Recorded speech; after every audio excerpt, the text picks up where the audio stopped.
Hello, hello. Welcome to the Nomiki Show. Special debate night coverage.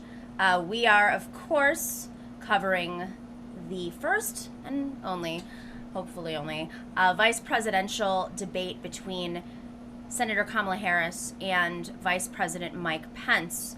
This is happening at it's very controversial. No need for real there's no real need for real analysis here as to why this is controversial.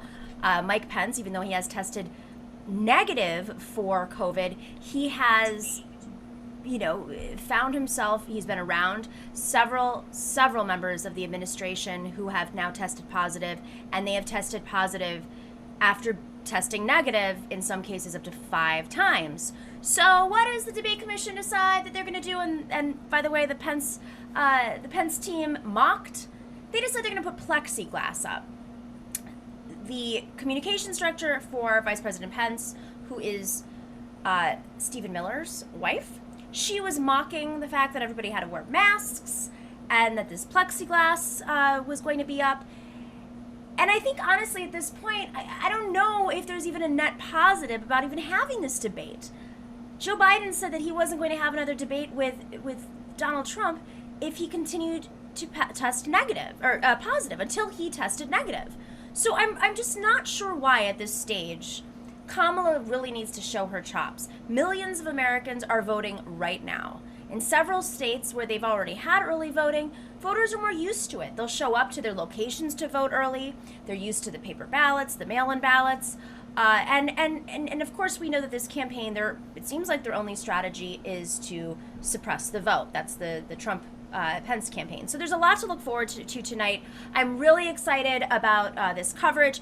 Last night, for those of you who joined, we cover the Mark Kelly, Senator Martha McSally debate. Mark Kelly is, of course, up 10 plus points. And some polls say 13 points to 14 points above Martha McSally right now, who, of course, did not win that election. She was appointed after Senator John McCain passed away. That is a race that we are watching very closely, but there are several other races around the country that we are watching because the stakes are so high. The stakes are, of course, high because of a potential appointment to the Supreme Court maybe after the election, maybe even after inauguration. If Democrats do play their hands right, honestly, we don't even know if the judicial hearings are going to continue to take place because so many Republican senators have tested positive with COVID. You can't make this up.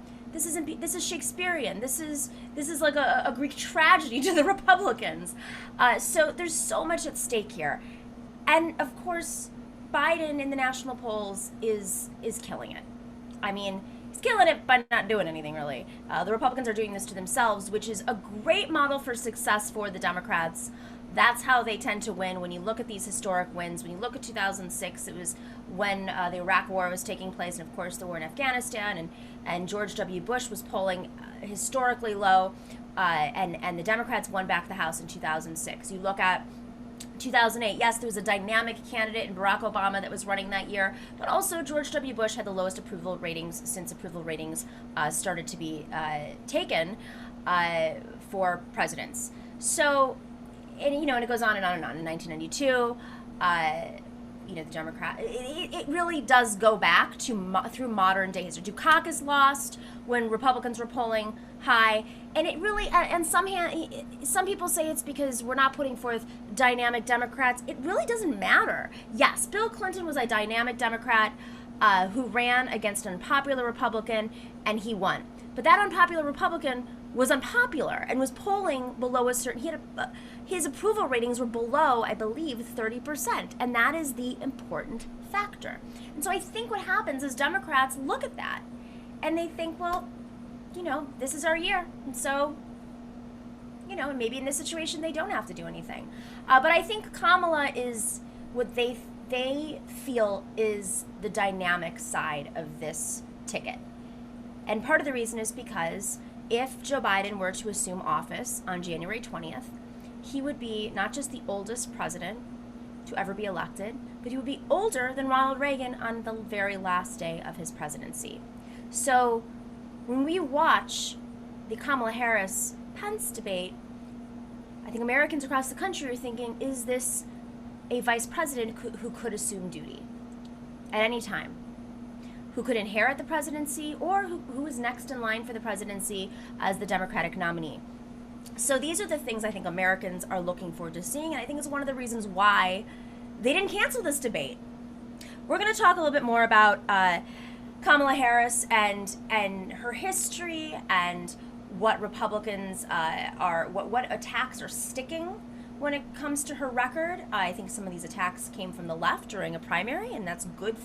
Listen, primaries are good to hash out the ideas of the Democratic Party. If we didn't hash out those ideas, I think the platform wouldn't look like it is. I don't think the country would look like it is. And I don't think a lot of these down ballot tickets would look the way that they do.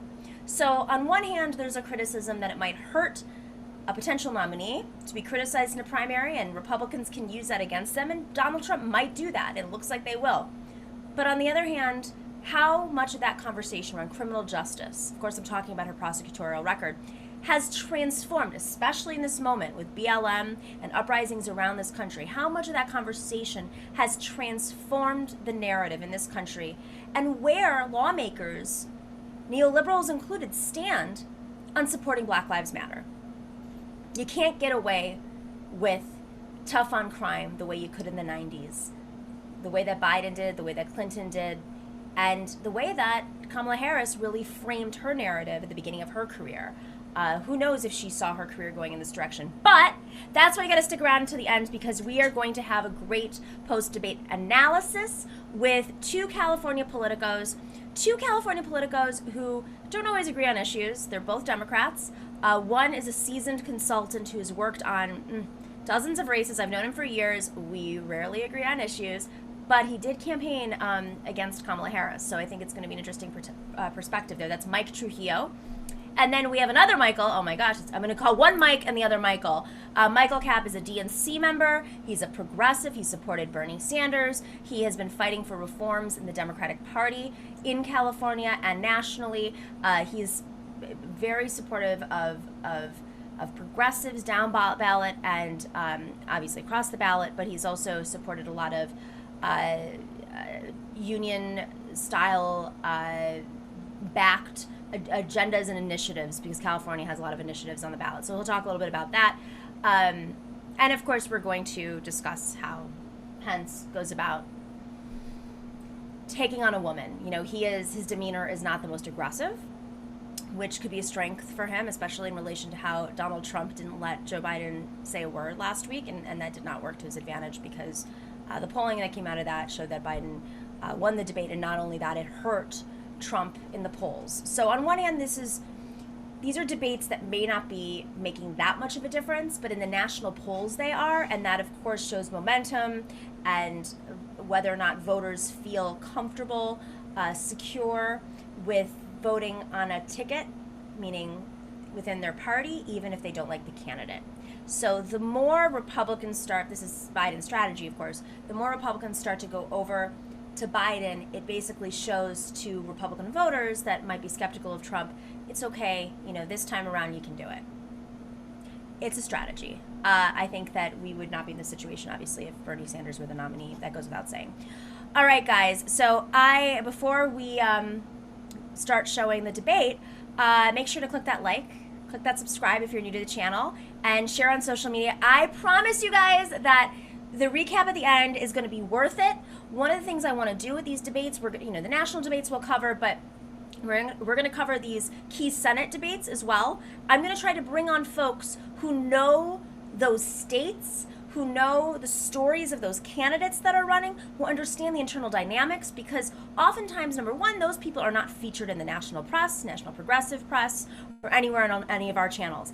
And also, it's hard for folks to find solid information about other states if they're not from those states. So it's one thing that I think we're going to try to do carefully on this channel, regularly on this channel, and I think it will make us unique because over the years of traveling and reporting and DNC work and campaigns, I've developed friendships and relationships with a lot of folks who do incredible work or who just do work and might offer some perspective, because they've been involved in races that we may not have necessarily been on the same side of, but at least they can give a little bit a type of perspective, at least within the landscape and the three-dimensional chess that's happening. I mean, it is important for us to understand what neoliberals are doing right now in this presidential race, whether we like it or not.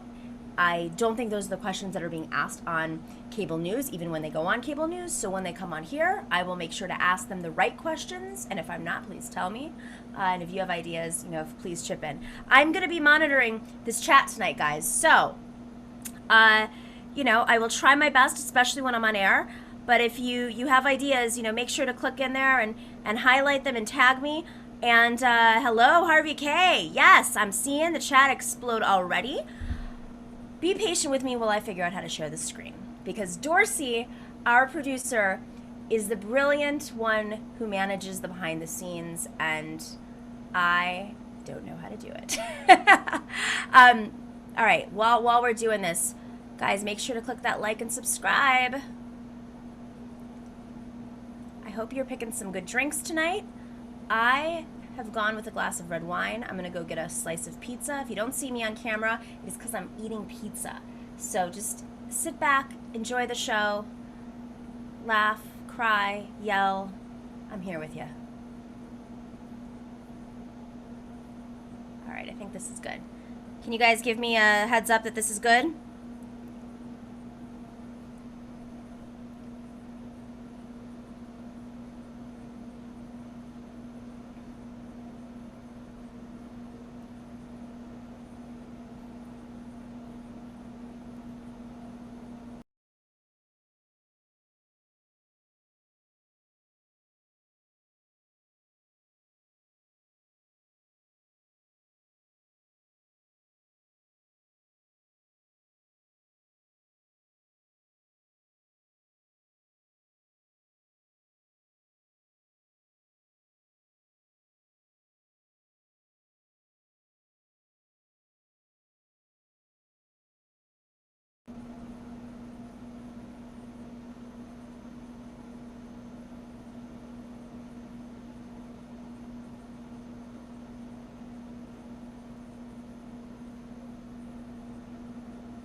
All right, if you guys can see, there is plexiglass. Small, what is that? 8 feet tall plexiglass dividing. I guess from what the experts are saying, it is at least catching the saliva, the large saliva molecules. But, I'm hearing that the sound here is not working. Hang on 1 second, guys. I'm going to try this again. Haha. Thank you to Dorsey, who is awake and watching. Go to sleep, Dorsey. All right. How does that sound, guys? Better? All right. So if you see that plexiglass, good thing it didn't start. If you see that plexiglass, the medical experts are saying that it catches the large saliva droplets. But, of course, now we know it spreads through aeration. It's almost like if you saw a smoke cloud, it wouldn't be stopped with that plexiglass. So if I were Kamala Harris right now, I'd be a little worried. Supposedly everybody in the audience has tested negative, but we know that those tests aren't necessarily the most accurate, especially when they're the quick tests. But everybody is being forced and threatened now that if they take off their masks, they have to wear a mask in there. Of course, not Vice President Pence, the moderator, or Kamala Harris. And I'm also looking at the moderator. Poor moderator doesn't have a plexiglass surrounding her. I think there's a lot that they could have done with this, but they could have at least spread them out a little bit more. Yeah, I don't know. But they've threatened the Commission on Presidential Debates threatened that if anybody takes off their mask, they're going to be removed, and it's going to cause a fuss, and they're going to be embarrassed in front of the audience of politicos and who knows who's in there, the who's who of the political campaigns. I've been at these debates before. That's usually what it is, and a lot of donors too, and media, of course. So we'll see if anybody gets kicked out. I mean, who knows in Trump world, man?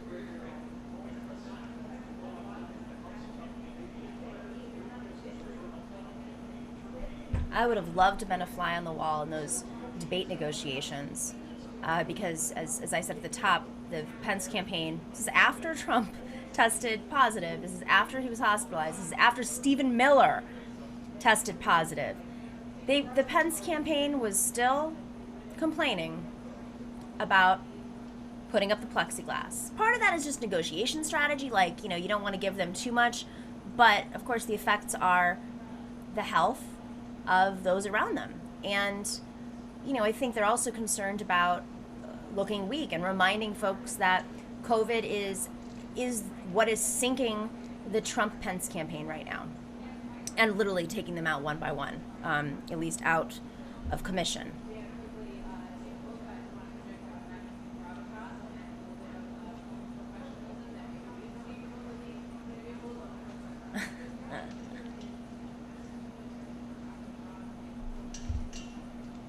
What are you guys drinking tonight?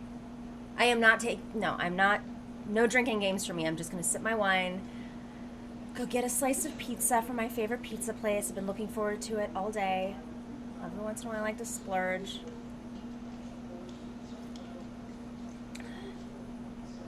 Look at that.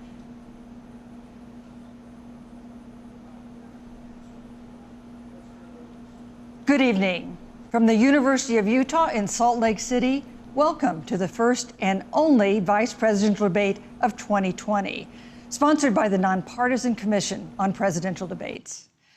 I'm Susan Page of USA Today. It is my honor to moderate this debate, an important part of our democracy. In Kingsbury Hall tonight, we have a small and socially distant audience, and we've taken extra precautions during this pandemic. Among other things, everyone in the audience is required to wear a face mask, and the candidates will be seated 12 feet apart. The audience is enthusiastic about their candidates, but they've agreed to express that enthusiasm only twice, at the end of the debate and now when I introduce the candidates. Please welcome California Senator Kamala Harris and Vice President Mike Pence.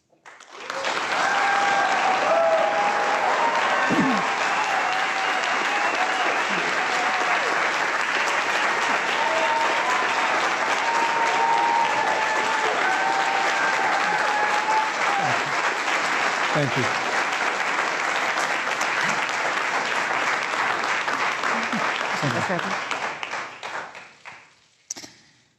Senator Harris and Vice President Pence, thank you for being here. We're meeting as President Trump and the First Lady continue to undergo treatment in Washington after testing positive for COVID-19. We send our thoughts and prayers to them for their rapid and complete recovery and for the recovery of everyone afflicted by the coronavirus. The two campaigns and the Commission on Presidential Debates have agreed to the ground rules for tonight. I'm here to enforce them on behalf of the millions of Americans who are watching. One note, no one in either campaign or at the Commission or anywhere else has been told in advance what topics I'll raise or what questions I'll ask. This 90-minute debate will be divided into 9 segments of about 10 minutes each. I'll begin a segment by posing a question to each of you, sometimes the same question, sometimes a different question on the same topic.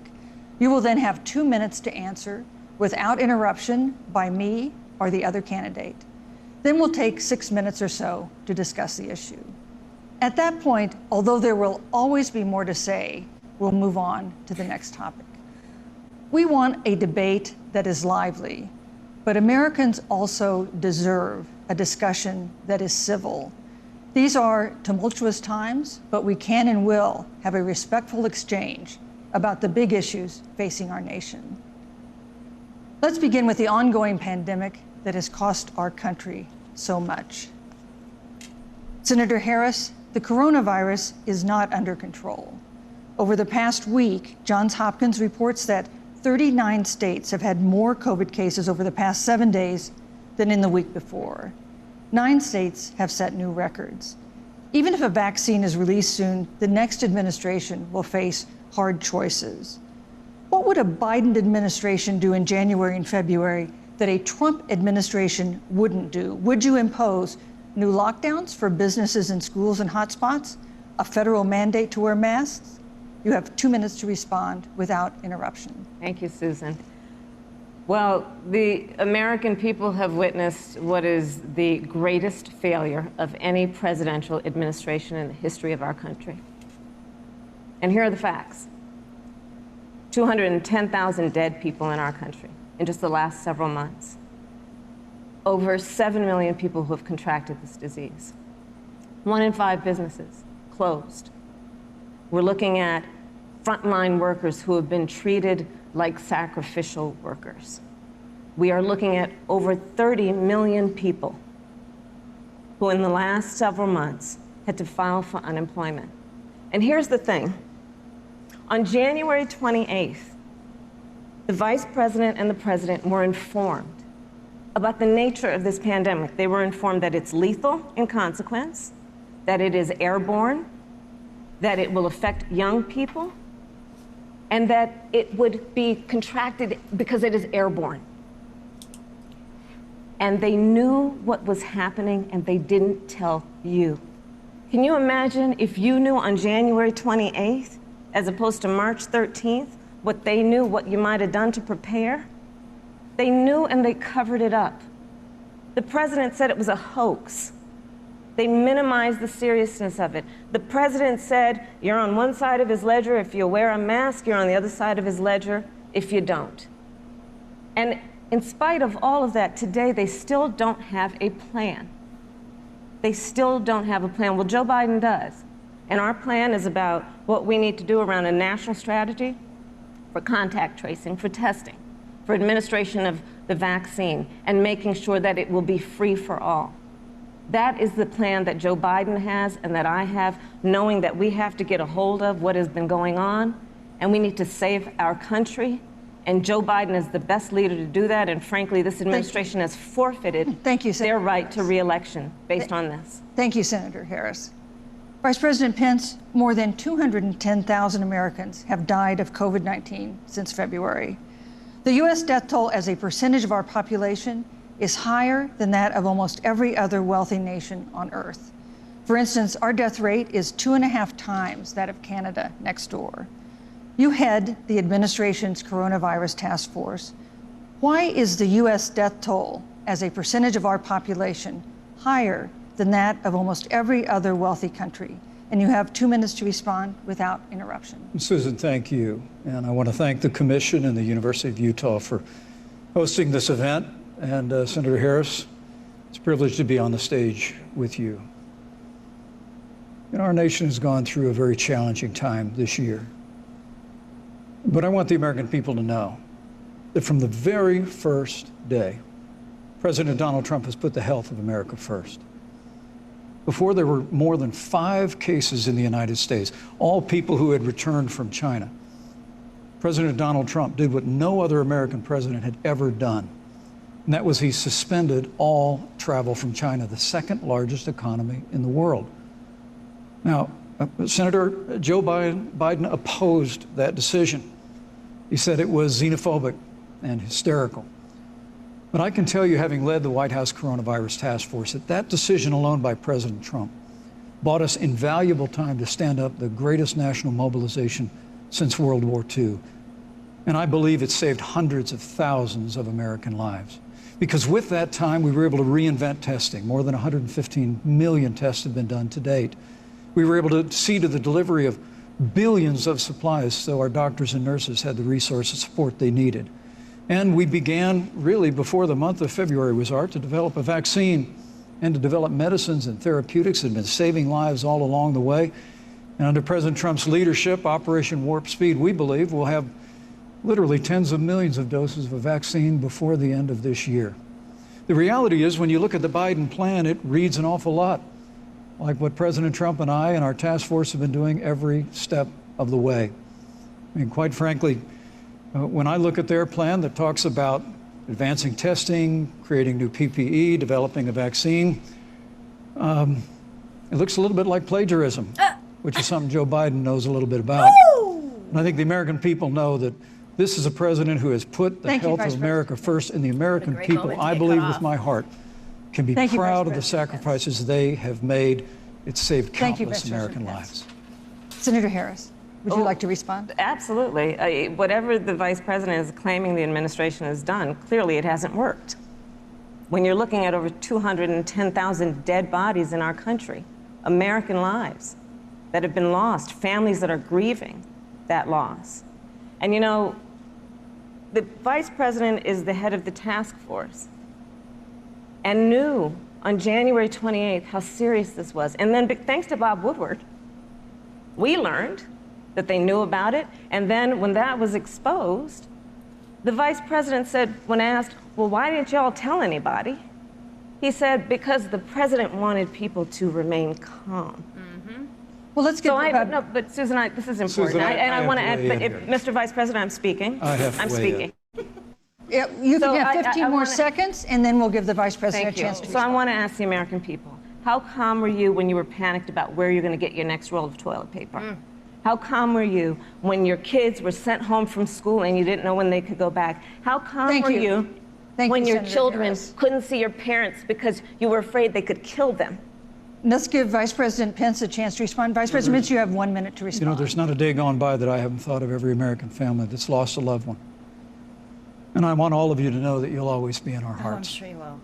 and in our And prayers. in our prayers, but not in our policies. But when you say what the American people have done over these last 8 months hasn't worked, that's a great disservice to the sacrifices the American people have made. I'm referring The to reality, the if I may finish, Senator, the reality is Dr. Fauci said everything that he told the president in the Oval Office, the president told the American people. Now, President Trump, I will tell you, has boundless confidence in the American people, and he always spoke with confidence that we'd get through this together. But when you say it hasn't worked, when Dr. Fauci and Dr. Birx and our medical experts came to us in the second week of March, they said if the president didn't take the unprecedented step of shutting down roughly half of the American economy, that we could lose 2.2 million Americans.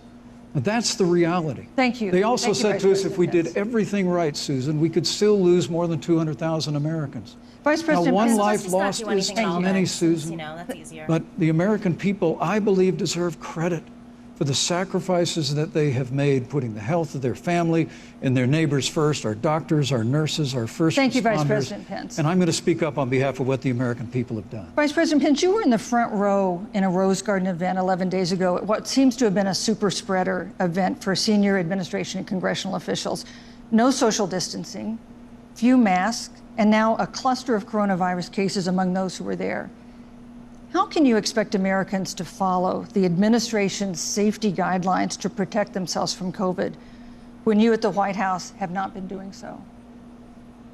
Well, the American people have demonstrated over the last 8 months that when given the facts, they're willing to put the health of their families and their neighbors and people they don't even know first. President Trump and I have great confidence in the American people and their ability to take that information and put it into practice. In the height of the epidemic, when we were losing a heartbreaking number of 2,500 Americans a day, we surged resources to New Jersey and New York and New Orleans and Detroit. We told the American people what needed to be done, and the American people made the sacrifices. When the outbreak in the Sun Belt happened this summer, again, Americans stepped forward. But the reality is the work of the President of the United States goes on. A vacancy on the Supreme Court of the United States has come upon us, and the President introduced Judge Amy Coney Yes, Barrett. thank you. Thank you, Vice President At Pence. that, if I may say, that Rose Garden event, there's been a great deal of speculation about it. My wife Karen and I were there and honored to be there. Many of the people who were at that event, Susan, actually were tested Yes. for coronavirus. But not all. And it was an outdoor event, That's how it which works. all of our scientists regularly and routinely advise. The difference here is President Trump and I trust the American people to make choices in the best interest of their health. Joe Biden and Kamala Harris consistently talk about mandates, and not just mandates with the coronavirus, but a government takeover of health care, Thank you. Thank the you, Vice Green New President Pence. Deal, all government control. We're about freedom and respecting the freedom of the American people. Let's talk about respecting the American people. You respect the American people when you tell them the truth. You respect the American people when you have the courage Which we've to be a always leader, done. speaking of those things that you may not want people to hear, but they need to hear so they can protect themselves. But this administration stood on information that if you had as a parent, if you had as a worker, knowing you didn't have enough money saved up, and now you're standing in a food line because of the ineptitude of an administration that was unwilling to speak the truth to the American people. So let's talk about caring about the American people. The American people have had to sacrifice far too much because of the incompetence of this administration. It is asking too much of the people. Susan, we talked No, about Vice this. It is President asking too much of the people. Let- That they would not be equipped with the information they need to help themselves to protect Susan, their parents President- and No, their I'm children. sorry. Kamala Harris, Senator Harris, I'm sorry. It's I fine, meant I'm to say- Kamala. No, you're Senator Harris to me. For life to get back to normal, Dr. Anthony Fauci and other experts say that most of the people who can be vaccinated need to be vaccinated.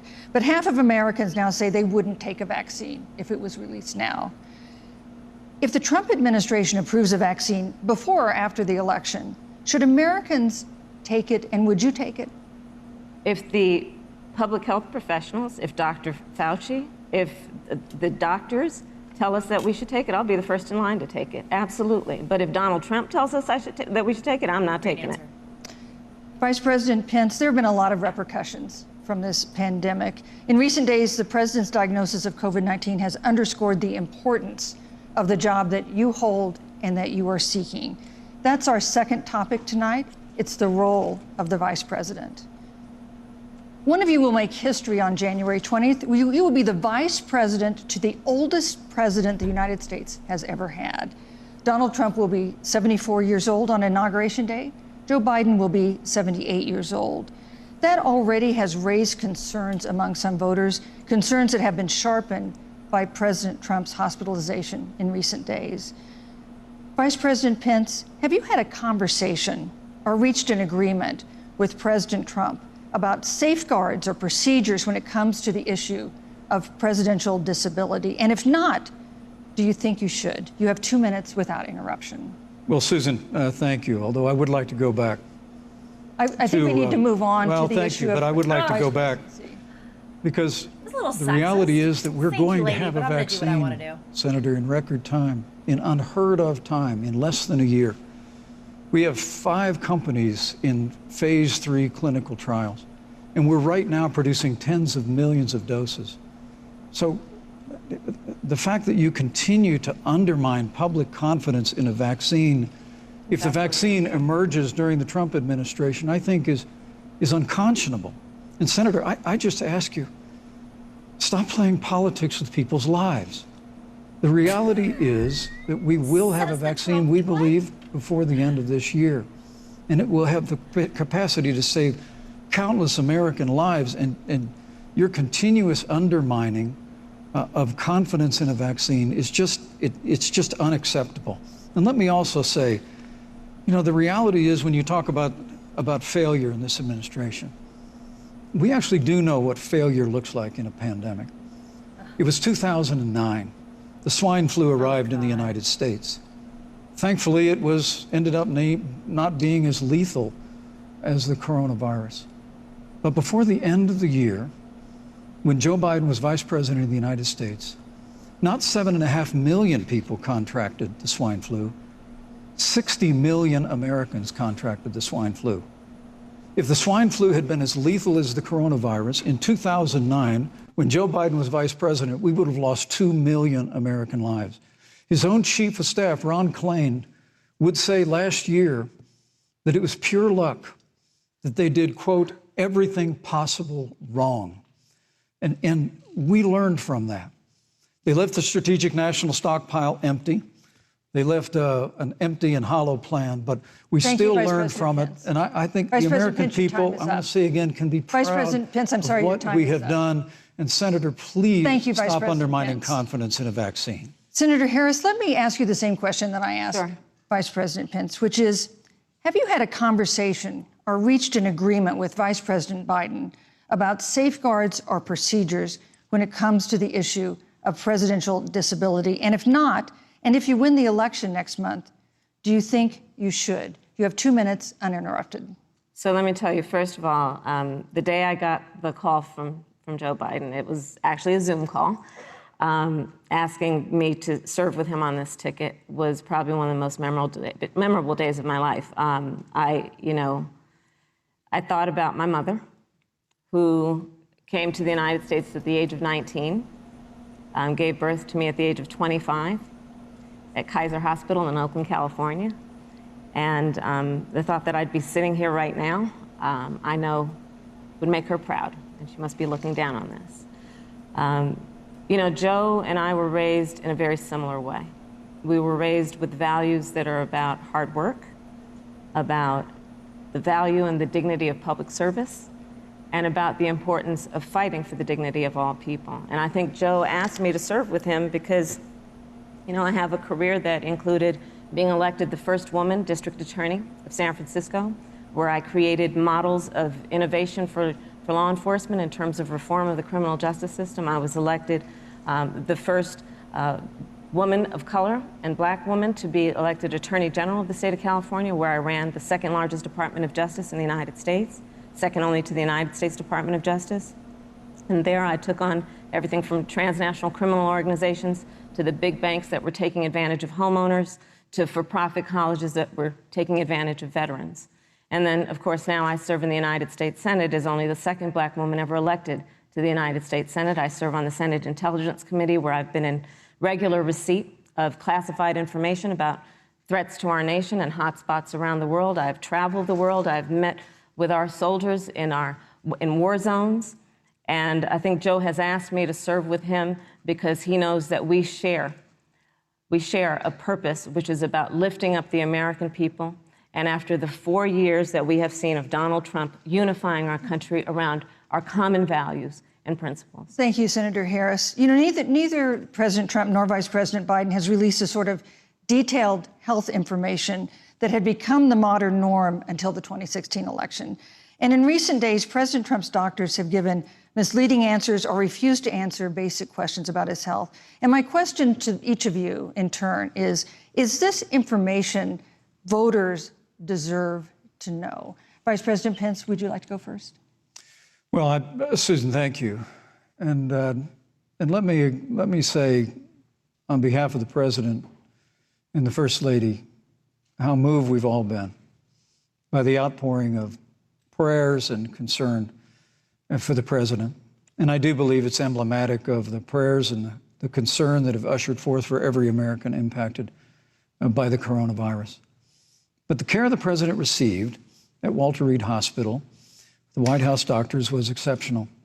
And the transparency that they practiced all along the way will continue. The American people have a right to know about the health and well-being of their President, and will continue to do that. But I'm just extremely grateful and was more than a little moved by the broad and bipartisan support. And Senator, I want to thank you and Joe Biden for your expressions of genuine concern. And I also want to congratulate you, as I did on that phone call, on the historic nature of your nomination. Thank you. I never expected to be on this stage 4 years ago, so I know the feeling. But the reality is we've got an election before the American people in the midst of this challenging year.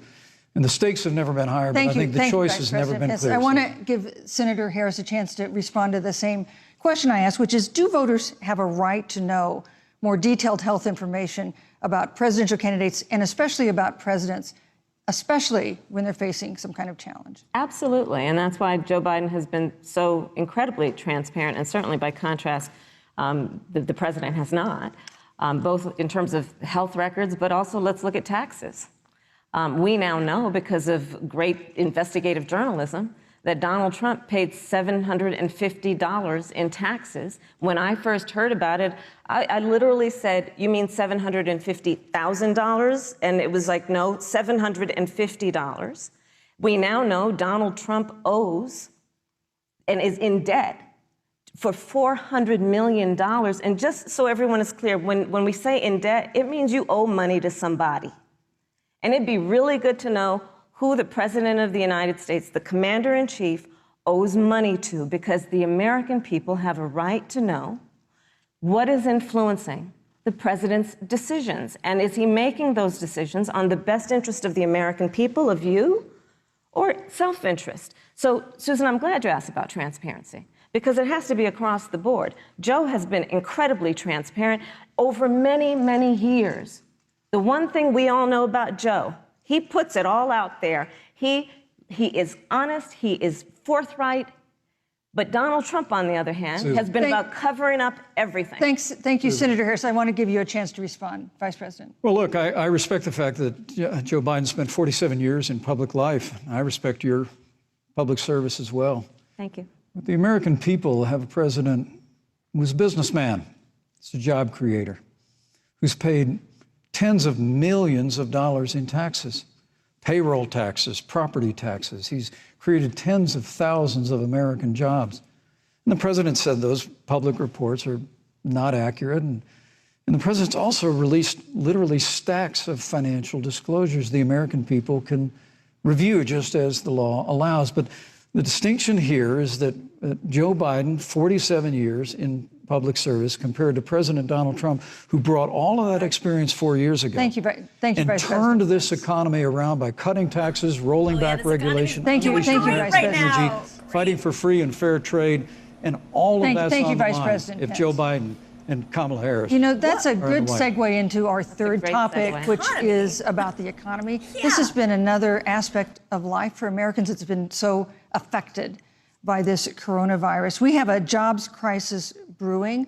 On Friday, we learned that the unemployment rate had declined to 7.9% in September, but that job growth had stalled. And that was before the latest round of layoffs and furloughs in the airline industry at Disney and elsewhere.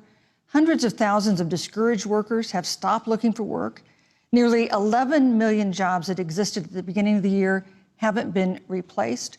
Those hardest hit include Latinos, Blacks, and women. Senator Harris, the Biden-Harris campaign has proposed new programs to boost the economy, and you would pay for that new spending by raising $4 trillion in taxes on wealthy individuals and corporations. Some economists warn that could curb entrepreneurial ventures that fuel growth and create jobs. Would raising taxes put the recovery at risk? And you have 2 minutes to answer uninterrupted. Thank you. On the issue of the economy, I think there couldn't be a more fundamental difference between Donald Trump and Joe Biden. Joe Biden believes you measure the health and the strength of America's economy based on the health and the strength of the American worker and the American family. On the other hand, you have Donald Trump, who measures the strength of the economy based on how rich people are doing, which is why he passed a tax bill benefiting the top 1% and the biggest corporations of America, leading to a $2 trillion deficit that the American people are going to have to pay for. On day one, Joe Biden will repeal that tax bill. He'll get rid of it. And what he'll do with the money is invest it in the American people. And through a plan that is about investing in infrastructure, something that Donald Trump said he would do. I remember hearing about some infrastructure week. I don't think it ever happened. But Joe Biden will do that. He'll invest in infrastructure. It's about upgrading our roads and bridges, but also investing in clean energy and renewable energy. Joe is going to invest that money in what we need to do around innovation. There was a time when our country believed in science and invested in research and development so that we were an innovation leader on the globe. Joe Biden will use that money to invest in education. So, for example, for folks who want to go to a 2-year community college, it will be free. If you come from a family that makes less than $125,000, you'll go to a public university for free. And across the board, we'll make sure that if you have student loan debt, it's cut by $10,000. That's how Joe Biden thinks about the economy, which is it's about investing in the people of our country, as opposed to passing a tax bill, which had the benefit of letting American corporations go offshore to do their business. Thank you, You're Senator welcome. Harris. Vice President Pence, your administration has been predicting a rapid and robust recovery, but the latest economic report suggests that's not happening. Should Americans be braced for an economic comeback that is going to take not months, but a year or more? You have 2 minutes to answer uninterrupted. When President Trump and I took office, America had gone through the slowest economic recovery since the Great Depression. Because when Joe Biden was vice president, they tried to tax and spend and regulate and bail our way back to a growing economy. President Trump cut taxes across the board. Despite what Senator Harris says, the average American family of four had $2,000 in savings in taxes. And with the rise in wages that occurred, most predominantly for blue-collar, hardworking Americans, the average household income for a family of four increased by $4,000 following President Trump's tax cuts. But America, you just heard Senator Harris tell you, on day one, Joe Biden's going to raise your taxes. It's really remarkable to think, Susan. I mean, right after a time where we're going through a pandemic that lost 22 million jobs at the height, we've already added back 11.6 million jobs because we had a president who cut taxes, rolled back regulation, unleashed American energy, fought for free and fair trade, and secured $4 trillion from the Congress of the United States to give direct payments to families, save 50 million jobs through the Paycheck Protection Program. We literally have spared no expense to help the American people and the American worker through this. Joe Biden and Kamala Harris want to raise taxes. They want to bury our economy under a $2 trillion Green New Deal, which you were one of the original co-sponsors of in the United States Senate. They want to abolish fossil fuels and ban fracking, which would cost hundreds of thousands of American jobs all across the heartland. And Joe Biden wants to go back to the economic surrender to China, that when we took office, half of our international trade deficit was with China alone. And Joe Biden wants to repeal all of the tariffs that President Trump put into effect to fight for American jobs and American workers. Joe Biden says democracy's on the ballot. Make no mistake about it, Susan. The American economy, the American comeback is on the ballot with 4 more years of growth and opportunity, 4 more years of President Donald Trump. 2021 is going to be the biggest economic year in the history of this country. Thank you, Vice President Pence. Senator Harris. Well, I mean, I thought we saw enough of it in last week's debate, but I think this is supposed to be a debate based on fact and truth. And the truth and the fact is Joe Biden has been very clear. He will not raise taxes on anybody who makes less than $400,000 a year. He said he's going to repeal the Trump tax cuts. Mr. Vice President, I'm speaking. Well, I'm speaking. It'd be important if you said the truth. Joe Biden said twice in the debate last week that he's going to repeal the Trump tax cuts. That was tax cuts that gave the average working family $2,000 in a tax break every single year. Senator, that is absolutely not true. Is he only going to repeal part of the Trump tax cuts? If you don't mind letting me finish, we can then have a conversation, okay? Please. Okay. It's like she's talking to Joe kids. Biden will not raise taxes on anyone who makes less than $400,000 a year. He has been very clear about that. Joe Biden will not end fracking. He has been very clear about that. Joe Biden is the one who, during the Great Recession, was responsible for the Recovery Act that brought America back. And now the Trump-Pence administration wants to take credit when they rode the coattails of Joe Biden's success for the economy that they had at the beginning of their term. Of course, now the economy is a complete disaster. But Joe Biden, on the one hand, did that. On the other hand, you have Donald Trump, who has reigned over a recession that is being compared to the Great Depression. On the one hand, you have Joe Biden, who was responsible with President Barack Obama for the Affordable Care Act, which brought health care to over 20 million Americans and protected people with pre-existing conditions. And what it also did is it saved those families who otherwise were going bankrupt because of hospital bills they could not afford. On the other hand, you have Donald Trump, who's in court right now, trying to get rid of the Affordable Care Act, which means that you will lose protections if you have pre-existing conditions. And this is very important, Susan. Yes, and it's important. We need to give Vice President. He interrupted me, and I'd like to just finish, please. If you have a pre-existing condition, heart disease, diabetes, breast cancer, they're coming for you. If you love someone who has a pre-existing condition, they're coming for you. If you are under the age of 26 on your parents' coverage, they're coming for you. Senator Harris, thank you. You're welcome. Let me give you a chance to respond. Well, I hope we have a chance to talk about health care, because Obamacare was a disaster. The American people remember it well. And President Trump and I have a plan to improve health care and to protect pre-existing conditions for every American. But look, Senator Harris, you're entitled to your own opinion, but you're not entitled to your own facts. You yourself said on multiple occasions when you were running for president that you would ban fracking. Joe Biden looked at a supporter in the eye and pointed and said, I guarantee that we will abolish fossil fuels. They have a $2 trillion version of the Green New Deal, Susan, that your newspaper, USA Today, said really wasn't that very different from the original Green New Deal. More taxes, more regulation, banning fracking, abolishing fossil fuel, crushing American energy, and economic surrender to China is a prescription for economic decline. President Trump and I will keep America growing. The V-shaped recovery that's underway right now will continue with 4 more years of President Donald Trump in the White House. Thank you very, very much, Vice President Pence. Once again, you've provided the perfect segue to a new topic, which is climate change. And Vice President Pence, I'd like to pose the first question to you. This year, we've seen record-setting hurricanes in the South. Another one, Hurricane Delta, is now threatening the Gulf. And we have seen record-setting wildfires in the West.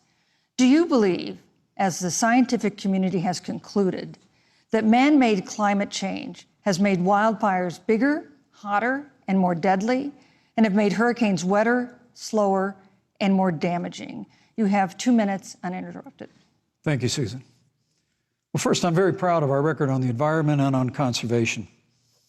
According to all of the best estimates, our air and land are cleaner than any time ever recorded.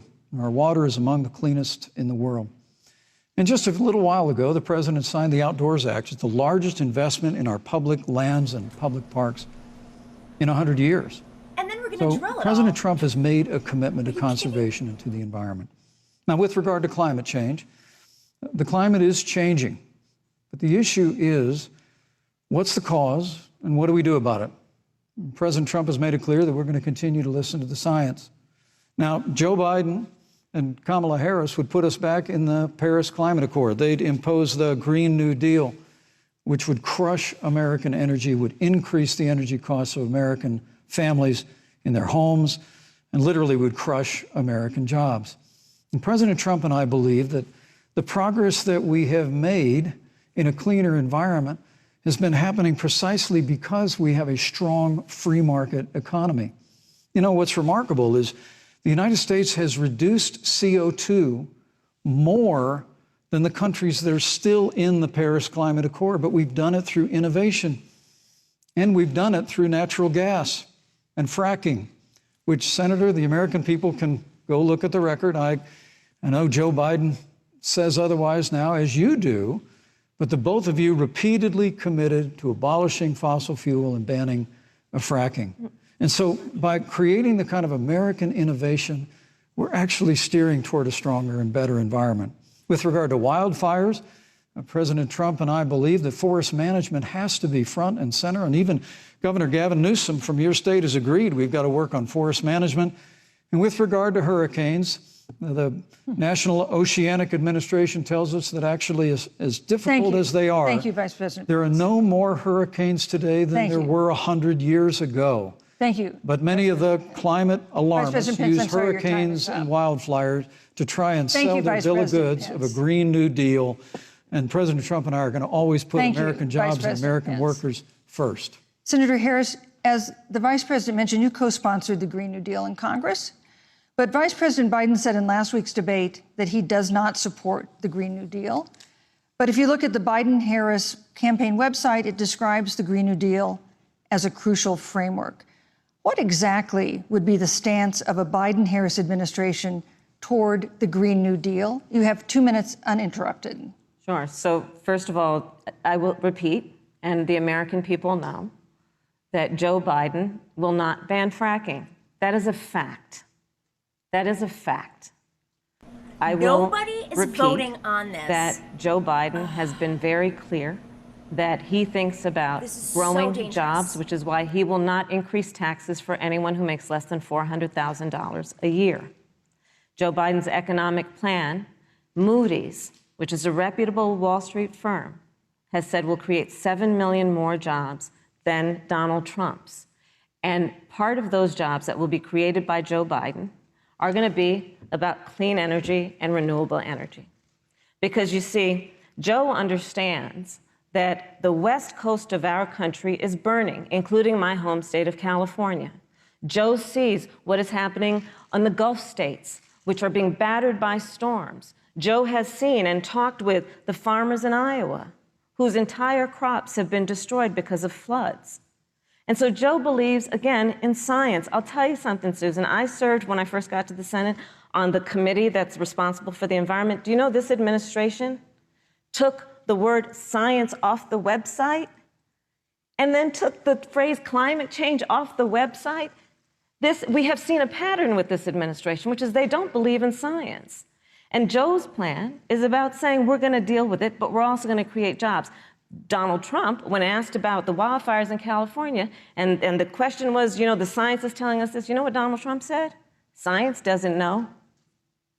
So let's talk about who is prepared to lead our country over the course of the next 4 years on what is an existential threat to us as human beings. Joe is about saying we're going to invest that in renewable energy. It's going to be about the creation of millions of jobs. We will achieve net zero emissions by 2050, carbon neutral by 2035. Joe has a plan. This has been a lot of talk from the Trump administration, and really it has been to go backward instead of forward. We will also re-enter the climate agreement with pride. Senator Harris just said that climate change is an existential threat. Vice President Pence, do you believe that climate change poses an existential threat? As I said, Susan, the climate is changing. We'll follow the science. But once again, Senator Harris as long as it's cleared by is denying the fact that they're going to raise taxes on every American. Joe Biden said twice in the debate last week that on day one he was going to repeal the Trump tax cuts. Those tax cuts delivered $2,000 in tax relief to the average family of four across America. And with regard to banning fracking, I just recommend that people look at the record. You yourself said repeatedly that you would ban fracking. You were the first Senate co-sponsor of the Green New Deal. And while Joe Biden denied the Green New Deal, Susan, thank you for pointing out, the Green New Deal is on their campaign website. And as USA Today said, it's essentially the same plan as you co-sponsored with AOC when she submitted it in the Senate. And you just heard the senator say that she's going to resubmit America to the Paris Climate Accord.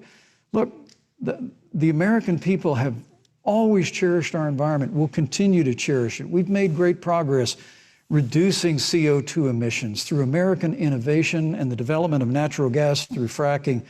We don't need a massive $2 trillion Green New Deal that would impose all new mandates on American businesses and American families. Thank you. Joe Biden wants us to retrofit 4 million American business buildings.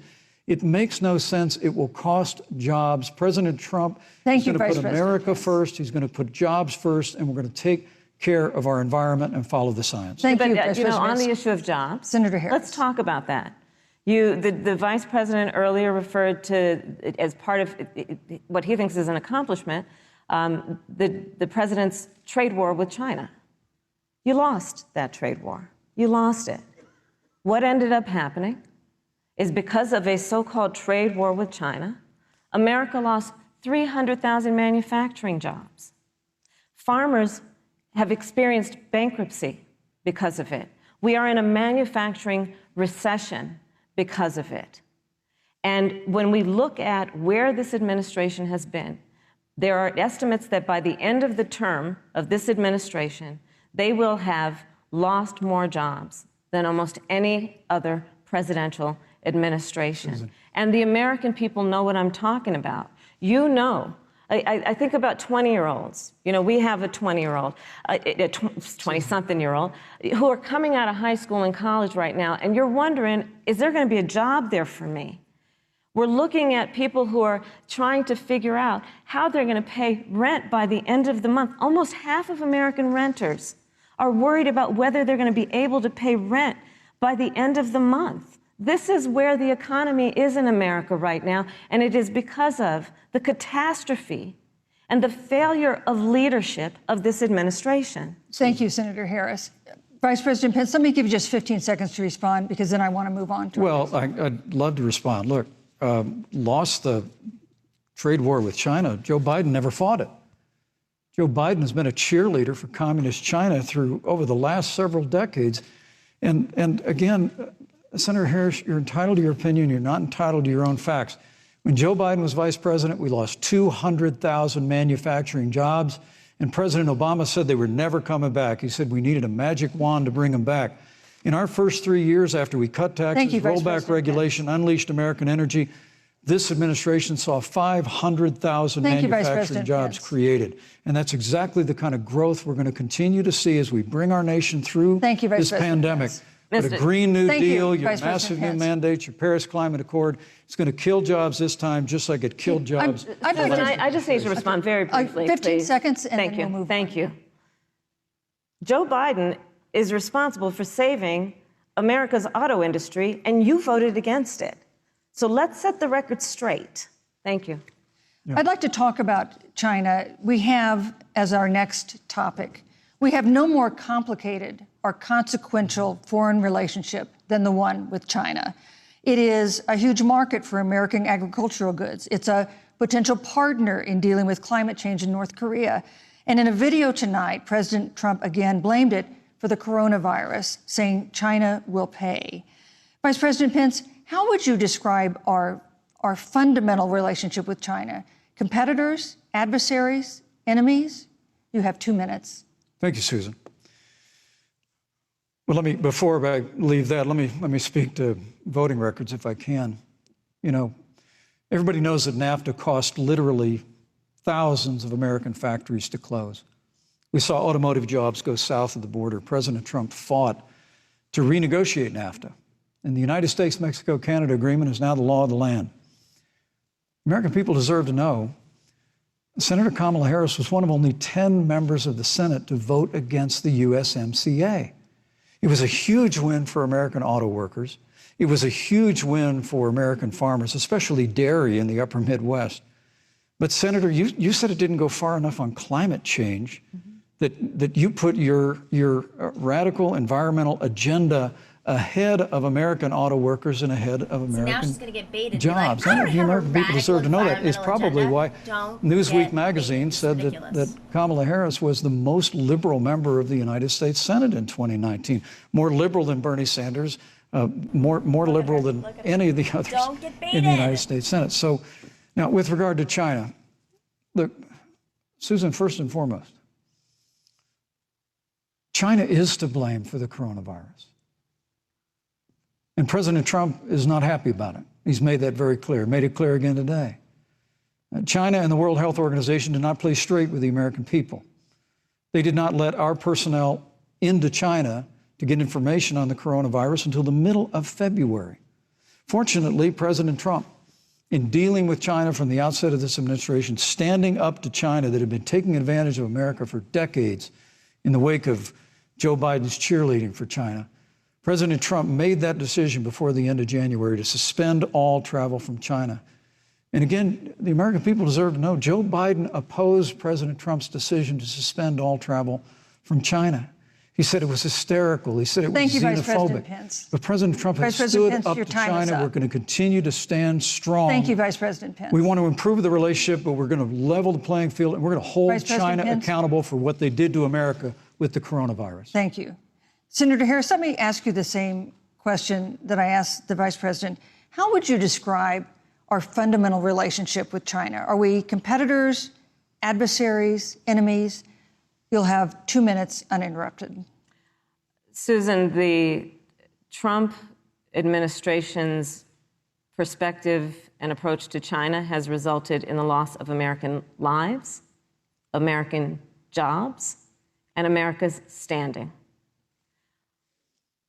There's a weird obsession that President Trump has had with getting rid of whatever accomplishment was achieved by President Obama and Vice President Biden. For example, they created within the White House an office that basically was responsible for monitoring pandemics. They got rid of it. Not true. There was a team of disease experts that President Obama and Vice President Biden dispatched to China to monitor what is now predictable and what might happen. They pulled them out. We now are looking at 210,000 Americans who have lost their lives. Let's look at the job situation. We mentioned before the trade deal, the trade war, they wanted to call it, with China. It resulted in the loss of over 300 manufacturing jobs and a manufacturing recession, and the American consumer paying thousands of dollars more for goods because of that failed war that they called it. Then let's talk about standing. Pew, a reputable research firm, has done an analysis that shows that leaders of all of our formerly allied countries have now decided that they hold in greater esteem and respect Xi Jinping, the head of the Chinese Communist Party, than they do Donald Trump, the President of the United States, the Commander-in-Chief of the United States. This is where we are today because of a failure of leadership by this administration. Senator Harris, we've seen changes in the role of the United States in terms of global leadership over the past 4 years. And of course, times do change. What's your definition? We've seen strains with China, of course, as the Vice President mentioned. We've seen strains with our traditional allies in NATO and elsewhere. What is your definition of the role of American leadership in 2020? So, you know, Joe is, I love talking with Joe about a lot of these issues. And, you know, Joe, I think he said it quite well. He says, you know, foreign policy, it might sound complicated, but really it's relationships. So just think about it as relationships. And so we know this in our personal and professional relationships. You got to keep your word to your friends. Got to be loyal to your friends. People who've stood with you, got to stand with them. You got to know who your adversaries are and keep them in check.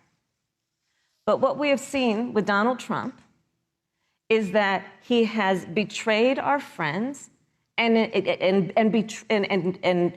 embraced dictators around the world. Let's take, for example, Russia.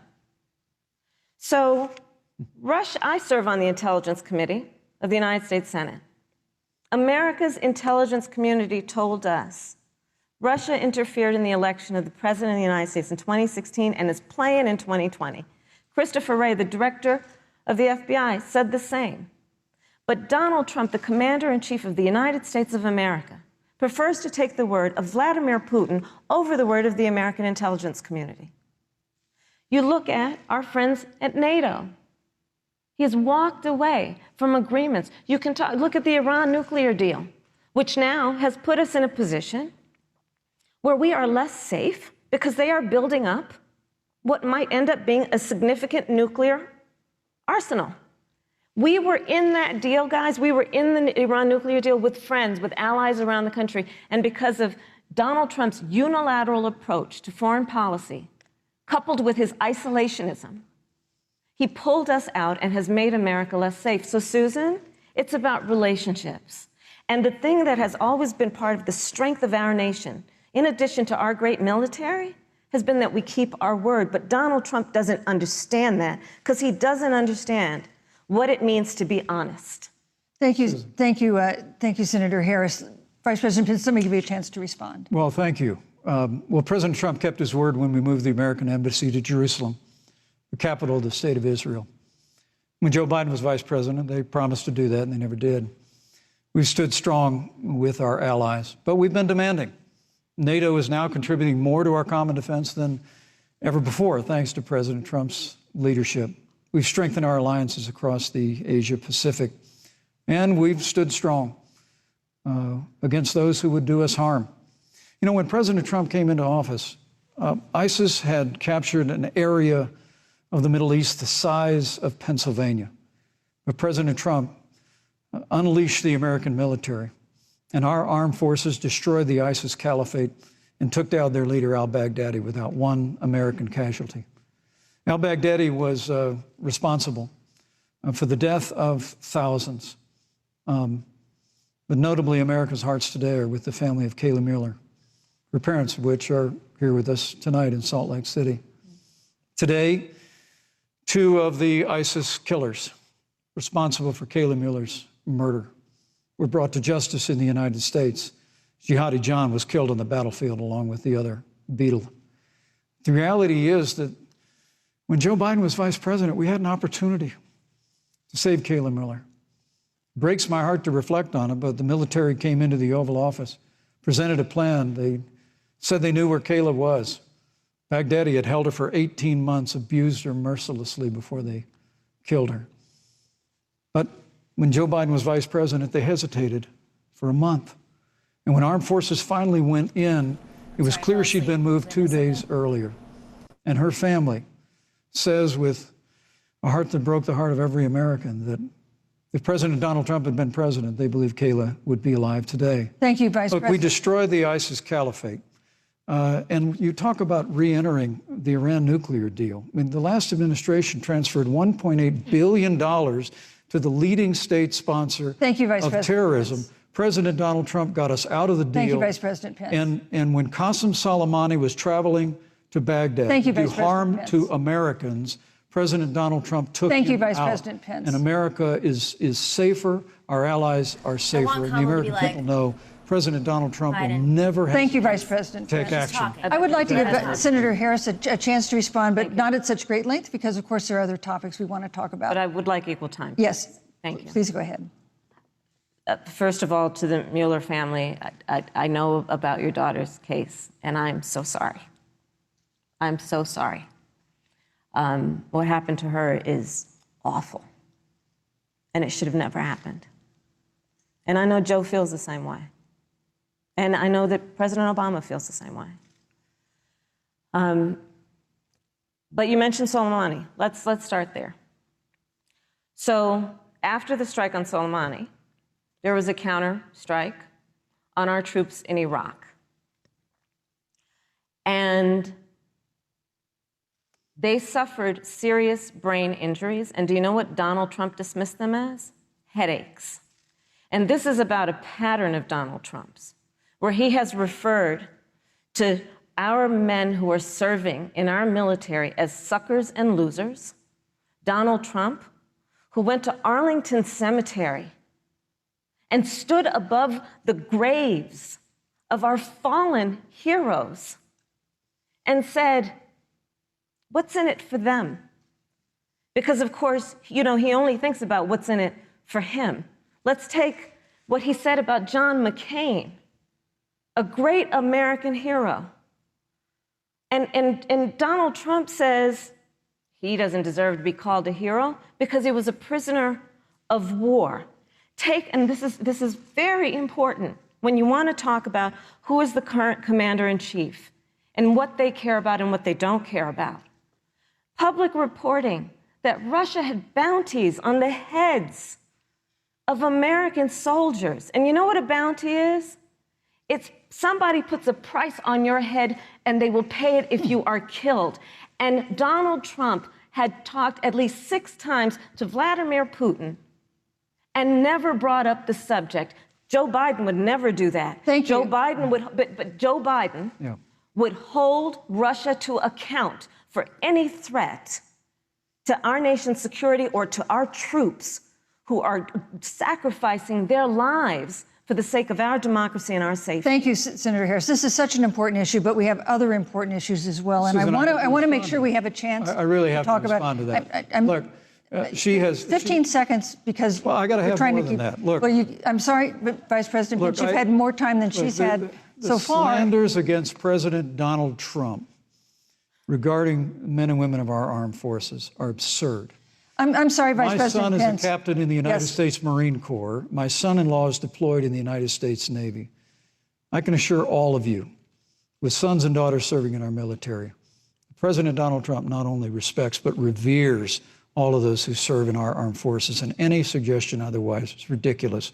Thank you, Vice President Pence. the Vice American President Pence, people deserve- you know, Susan, Vice the American President people Pence, deserve I to didn't, know- Vice President Pence, I did not, excuse me, Susan, the I did American not people create deserve the to know rules for tonight. Joe Biden Your and campaigns agreed to the rules for tonight's debate with the Commission on Presidential Debates. I'm here to enforce them, which involves moving from one topic to another, giving roughly equal time to both of you, right which is what I'm trying very hard to do. Go right ahead. So I want to go ahead and move to the next topic, which is an important one, as the last topic was, and that is the Supreme Court. On Monday, the Senate Judiciary Committee is scheduled to open hearings on Amy Coney Barrett's nomination to the Supreme Court. Senator Harris, you'll be there as a member of the committee. Yes. Her confirmation would cement the court's conservative majority and make it likely open to more abortion restrictions, even to overturning the landmark Roe v. Wade ruling. Access to abortion would then be up to the states. Vice President Pence, you're the former governor of Indiana. If Roe v. Wade is overturned, what would you want Indiana to do? Would you want your home state to ban all abortions? How you is have 2 this minutes, a question uninterrupted. that we don't know Well, thank you for the answer to? question, but I'll use a little bit of my time to respond to that very important issue before. The American people deserve to know Qasem Soleimani, the Iranian general, was responsible for the death of hundreds of American service members. When the opportunity came, we saw him headed to Baghdad to kill more Americans. President Trump didn't hesitate, and Qasem Soleimani is gone. But you deserve to know that Joe Biden and Kamala Harris actually criticized the decision to take out Qasem Soleimani. It's really inexplicable, but with regard to Joe Biden, it's explainable, because history records that Joe Biden actually opposed the raid against Osama bin Laden. It's absolutely essential that we have a commander-in-chief who will not hesitate to act to protect American lives and to protect American service members, and that's what you have in President Donald Trump.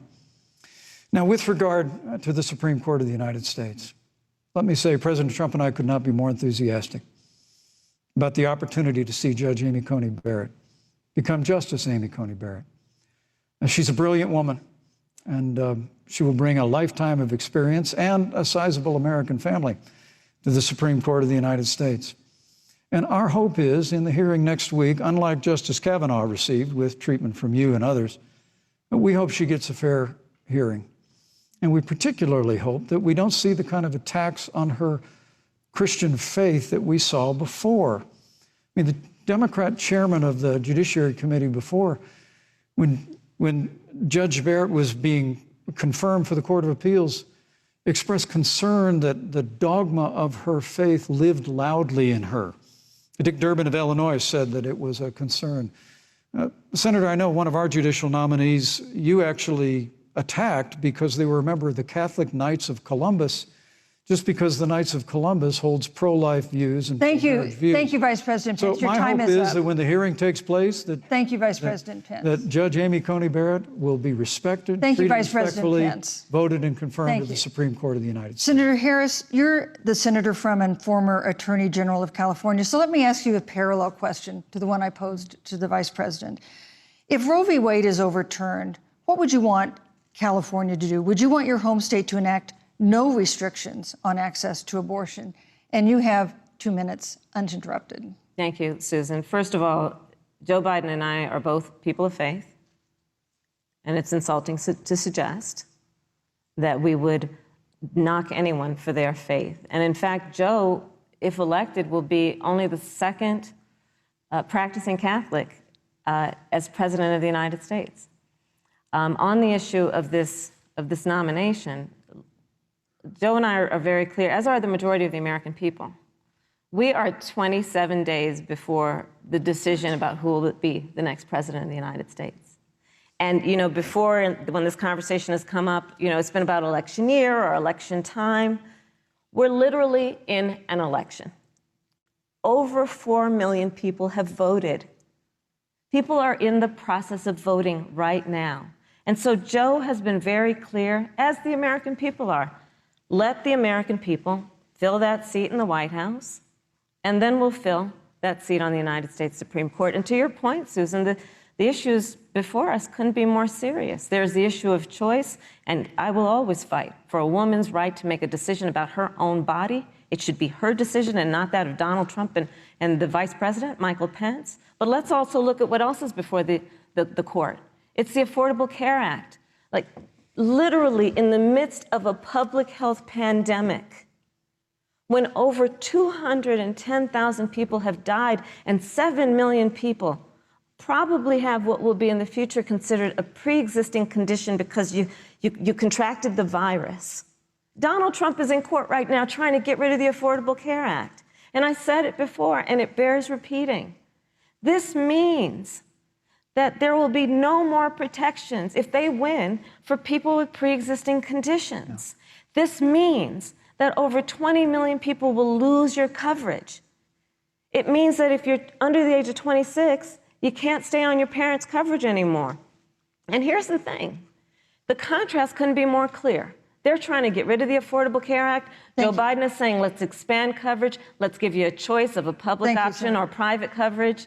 Let's bring down premiums. Thank you, Senator Let's Harris. lower Medicare eligibility to 60. Thank you, Senator That's true Harris. leadership. You know, you mentioned earlier, Vice President Pence, that the president was committed to maintaining protections for people with pre-existing conditions. But you do have this court case that you are supporting, your administration supporting, that would strike down the Affordable Care Act. The president says, President Trump says that he's going to protect people with pre-existing conditions, but he has not explained how he would do that. And that was one of the toughest nuts to crack when they were passing the Affordable Care Act. So tell us specifically, how would your administration protect Americans with pre-existing conditions to have access to affordable insurance if the Affordable Care Act is struck down? Well, thank you, Susan. But let me just say, addressing your very first question, I couldn't be more proud to serve as vice president to a president who stands without apology for the sanctity of human life. I'm pro-life. I don't apologize for it. And this is another one of those cases where there's such a dramatic contrast. Joe Biden and Kamala Harris support taxpayer funding of abortion all the way up to the moment of birth. Late-term abortion. They want to increase funding to Planned Parenthood of America. Now, for our part, I would never presume how Judge Amy Coney Barrett would rule on the Supreme Court of the United States, but we'll continue to stand strong for the right to life. When you speak about the Supreme Court, though, I think the American people really deserve an answer, Senator Harris. Are you and Joe Biden going to pack the court if Judge Amy Coney Barrett is confirmed? Say yes. I mean, there have been 29 yes, vacancies on the Supreme Court during presidential election years, from George Washington to Barack Obama. Presidents have nominated in all 29 cases. But your party is actually openly advocating adding seats to the Supreme Court, which has had 9 seats for 150 years, if you don't get your way. This is a classic case of if you can't win by the rules, you're going to change the rules. Now, you've refused to answer the question. Joe Biden has refused to answer the question. So I think the American people would really like to know, if Judge Amy Coney Barrett is confirmed to the Supreme Court of the United States, are you and Joe Biden, if somehow you win this election, going to pack the Supreme Court to get your way? I'm so glad we went through a little history lesson. Let's do that a little more. In 1864... Well, I'd like you to answer the question. No, Mr. Vice President, I'm speaking. I'm speaking. Okay. In 1864, one of the, I think, political heroes, certainly of the president, I assume of you also, Mr. Vice President, is Abraham Lincoln. Mm-hmm. Abraham Lincoln was up for re-election. And it was 27 days before the election. And a seat became open on the United States Supreme Court. Abraham Lincoln's party was in charge not only of the White House, but the Senate. But Honest Abe said it's not the right thing to do. The American people deserve to make the decision about who will be the next president of the United States.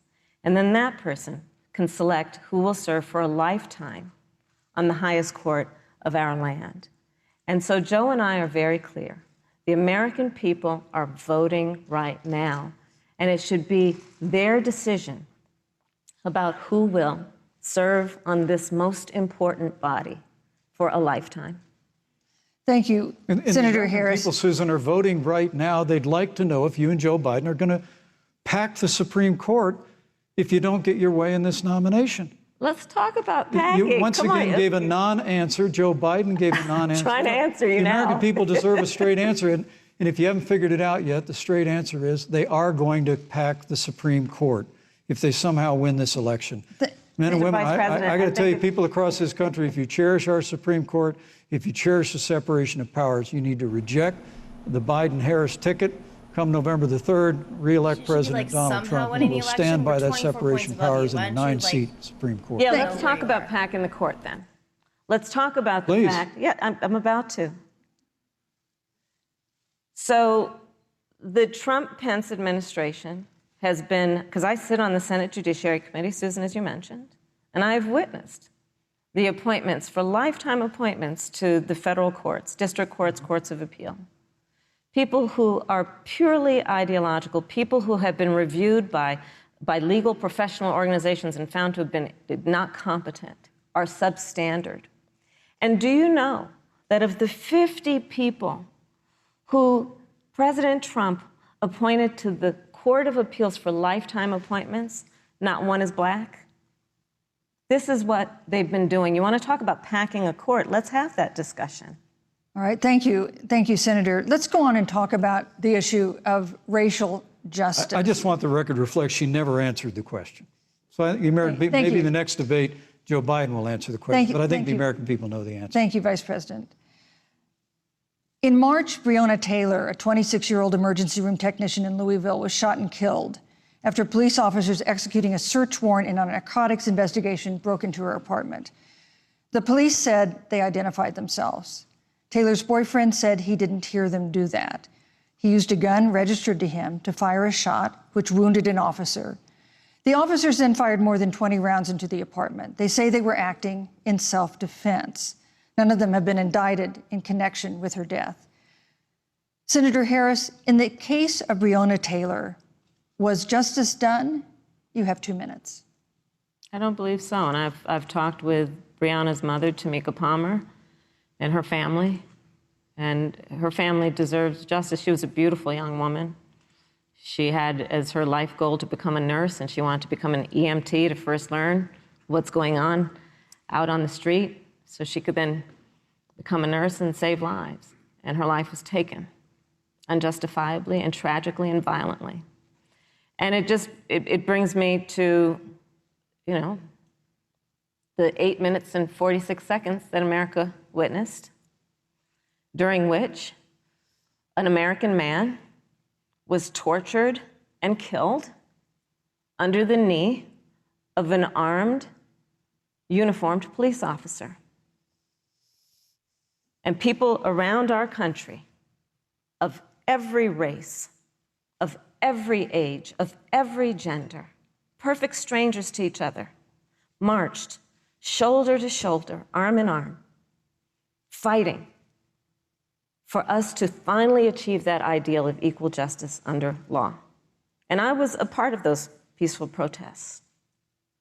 And I believe strongly that, first of all, we are never going to condone violence, but we always must fight for the values that we hold dear, including the fight to achieve our ideals.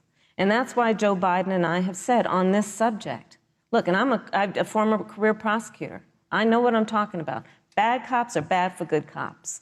We need reform of our policing in America and our criminal justice system, which is why Joe and I will immediately ban chokeholds and carotid holds. George Floyd would be alive today if we did that. We will require a national registry for police officers who break the law. We will, on the issue of criminal justice reform, get rid of private prisons and cash bail, and we will decriminalize marijuana, and we will expunge the records of those who have been convicted of marijuana. This is the time for leadership on a tragic, tragic issue of unarmed black people in America who have been killed. Senator Harris. Vice President Pence, let me pose the same question to you. In the case of Breonna Taylor, was justice done? You have 2 minutes, uninterrupted. Well, our heart breaks for the loss of any innocent American life. And the family of Breonna Taylor has our sympathies.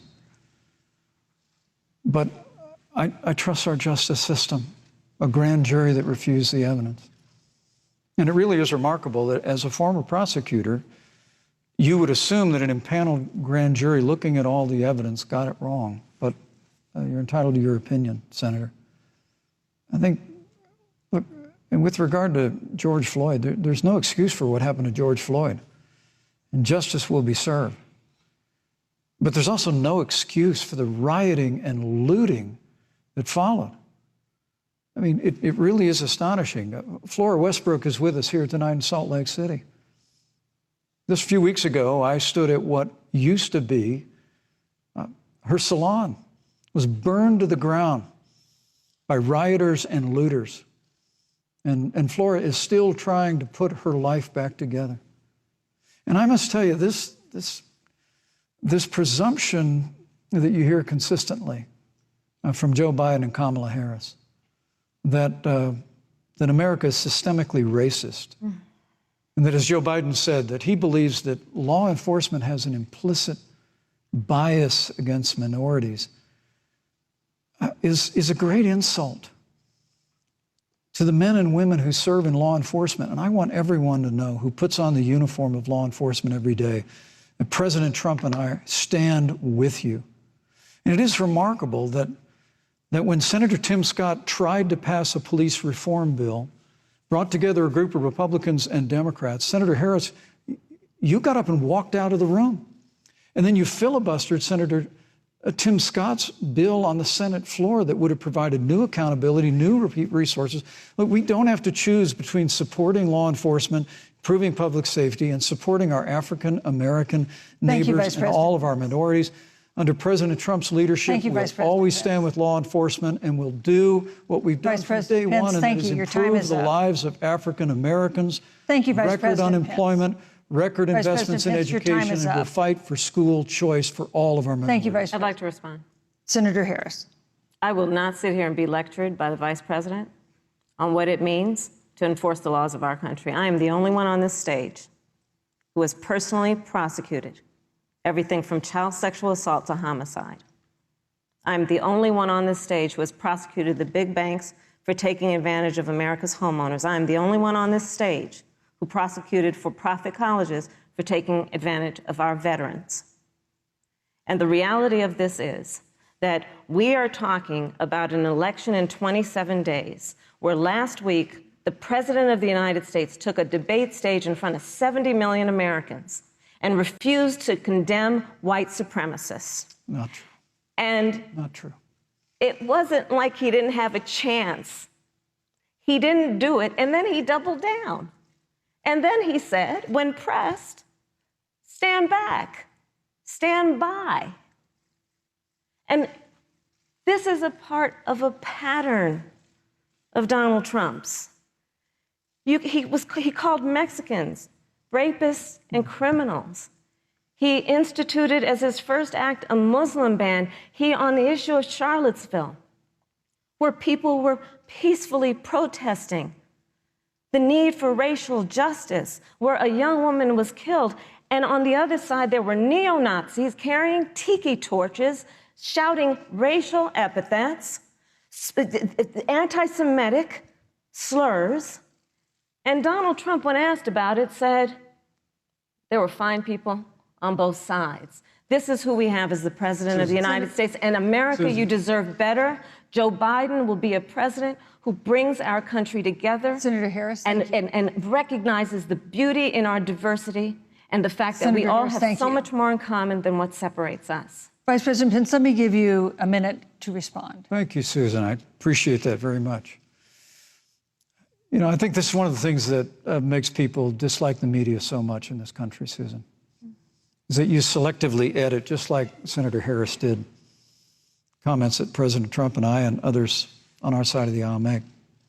I mean, Senator Harris conveniently omitted, after the president made comments about people on either side of the debate over monuments, he condemned the KKK, neo-Nazis, and white supremacists, and has done so repeatedly. You're concerned that he doesn't condemn neo-Nazis. President Trump has Jewish grandchildren. His daughter and son-in-law are Jewish. This is a president who respects and cherishes all of the American people. But you talk about having personally prosecuted. I'm glad you brought up your record, Senator. Thank you. But I really need to make this point. When you were DA in San Francisco, when you left office, African Americans were 19 times more likely to be prosecuted for minor drug offenses than whites and Hispanics. When you were Attorney General of California, you increased the disproportionate incarceration of blacks in California. You did nothing on criminal justice reform in California. You didn't lift a finger to pass the First Step Act on Capitol Hill. I mean, the reality is your record speaks for itself. President Trump and I have fought for criminal justice reform. Thank you, Vice President We fought for Pence. educational choice and opportunities for African Americans, all of our Thank you, minorities. sir. And we'll do it for 4 Thank more years. you. You know, there is no more important issue than the final issue that we're going to talk about tonight, and that is the issue of the election But itself. Susan, he attacked my record. I would like an opportunity to respond. Let me give you 30 seconds because we're running out of time. I appreciate that. First of all, having served as the Attorney General of the state of California, the work that I did is a model of what our nation needs to do, and we will be able to do under a Joe Biden presidency. Our agenda includes what this administration has failed to do. It will be about not only instituting a ban on chokeholds and carotid holes. Thank you. Not only. Thank you, Senator I Harris. would like to go through. These are points that you made earlier in the hour, and I want to talk about the election itself before we have to. But I want to talk about the connection between what Joe and I will do and my record, which includes I was the first statewide officer to institute a requirement that my agents would wear body cameras and keep them on full time. We were the first to initiate a requirement that there would be a training for law enforcement on implicit bias because, yes, Joe Biden and I recognize that implicit bias does exist, Mr. Vice President, contrary to what you may believe. We did the work of instituting reforms that were about investing in reentry. This is the work that we have done and the work we will do going forward. And again, I will not be lectured by the Vice President on our record of what we have done in terms of law enforcement and keeping our communities safe and a commitment to reforming the criminal justice system of America. Thank you, Senator Harris. And I'd like to pose I'd like you to respond first to the question on our final topic, the election itself. President Trump has several times refused to commit himself to a peaceful transfer of power after the election. If your ticket wins and President Trump refuses to accept a peaceful transfer of power, what steps would you and Vice President Biden then take? What would happen next? You have 2 minutes. So I'll tell you, Joe and I are, I think, particularly proud of the coalition that we've built around our campaign. We probably have one of the broadest coalitions of folks that you've ever seen in a presidential race. Of course, we have the support of Democrats, but also independents and Republicans. In fact, 7 members of President George W. Bush's cabinet are supporting our ticket. We have the support of Colin Powell, Cindy McCain, John Kasich, over 500 generals, retired generals, and former national security experts and advisors are supporting our campaign. And I believe they are doing that because they know that Joe Biden has a deep, deep-seated commitment to fight for our democracy and to fight for the integrity of our democracy and to bring integrity back to the White House. And so we believe in the American people. We believe in our democracy. And here's what I'd like to say to everybody. Vote.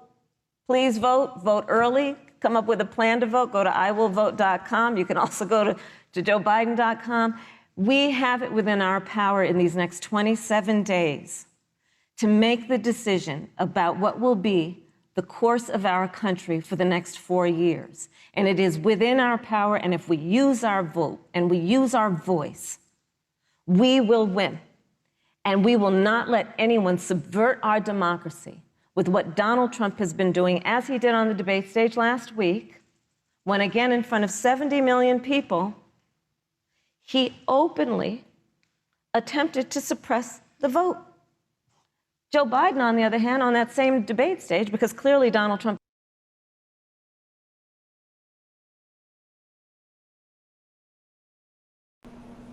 Hey guys, I think they just timed us out. That is... Wow. I am so sorry, guys. Let's see what's going on here. Very strange. They timed us out. Give me 1 second. C-SPAN, what you doing to us? Come on, guys. Come on, man. Ugh.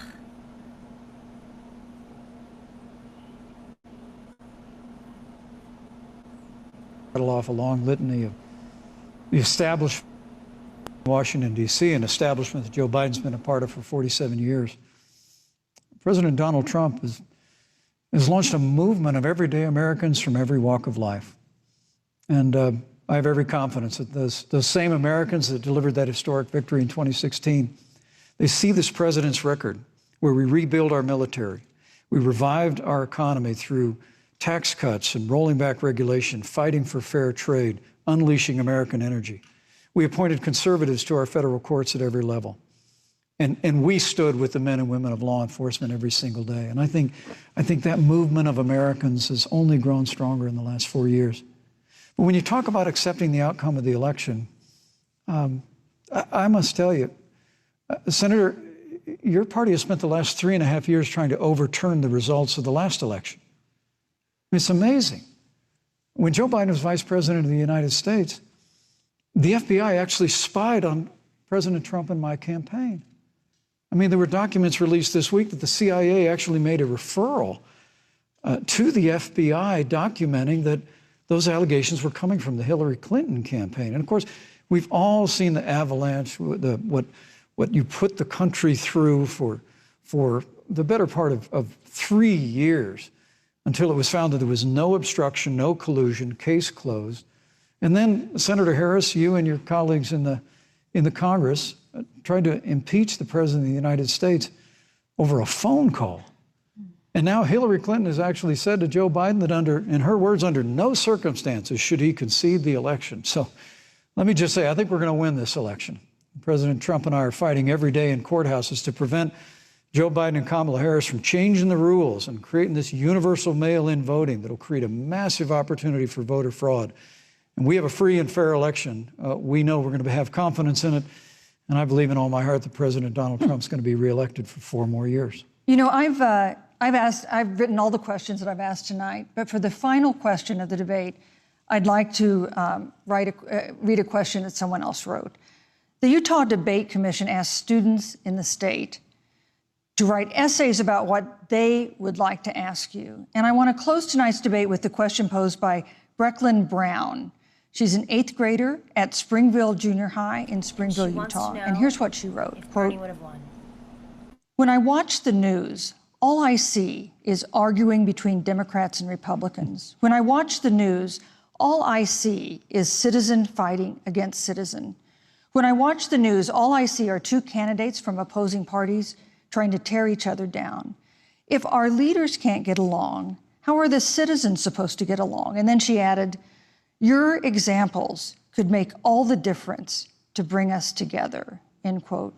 So to each of you in turn, I'd like you to take 1 minute and respond to Brecklin. Vice President Pence, you have 1 minute.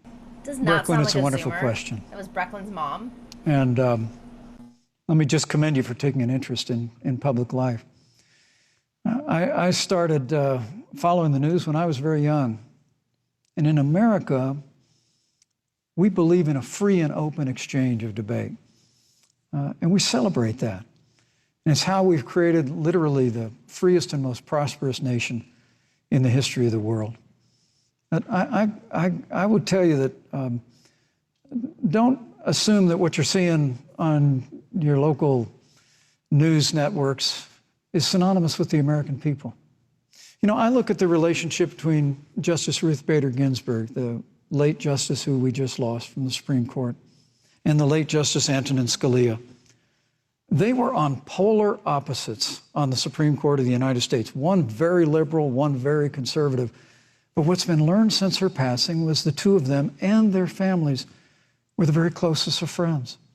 I mean, here in America, we can disagree. We can debate vigorously, as Senator Harris and I have on this stage tonight. But when the debate is over, we come together as Americans. And that's what people do in big cities and small towns all across this country. So I just want to encourage you, Brecklin. I want to tell you that we're going to work every day to have government as good as our people. And the American people each and every day love a good debate. We love a good argument. But we always come together and are always there for one another. Thank you, in times of need. And we've especially learned that Except for COVID. Thank you, through the Vice President. difficulties of this year. Looming depression. Senator in the last Harris, 100 what would you years. say to Brecklin? First of all, I love hearing from our young leaders. And when I hear her words, when I hear your words, Brecklin, I know our future is bright because it is that perspective on who we are and who we should be. that is a sign of leadership and is something we should all aspire to be. And that, that brings me to Joe. Joe Biden, one of the reasons that Joe decided to run for president is after Charlottesville, which we talked about earlier. It so troubled him and upset him, like it did all of us, that there was that kind of hate and division. What propelled Joe to run for president was to see that over the course of the last 4 years, what Brecklin described has been happening. Joe has a long-standing reputation of working across the aisle and working in a bipartisan way. And that's what he's going to do as president.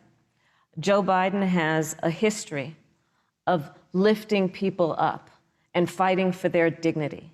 You have to know Joe's story to know that Joe has known pain, he has known suffering, and he has known love. And so, Brecklin, when you think about the future, I do believe the future is bright.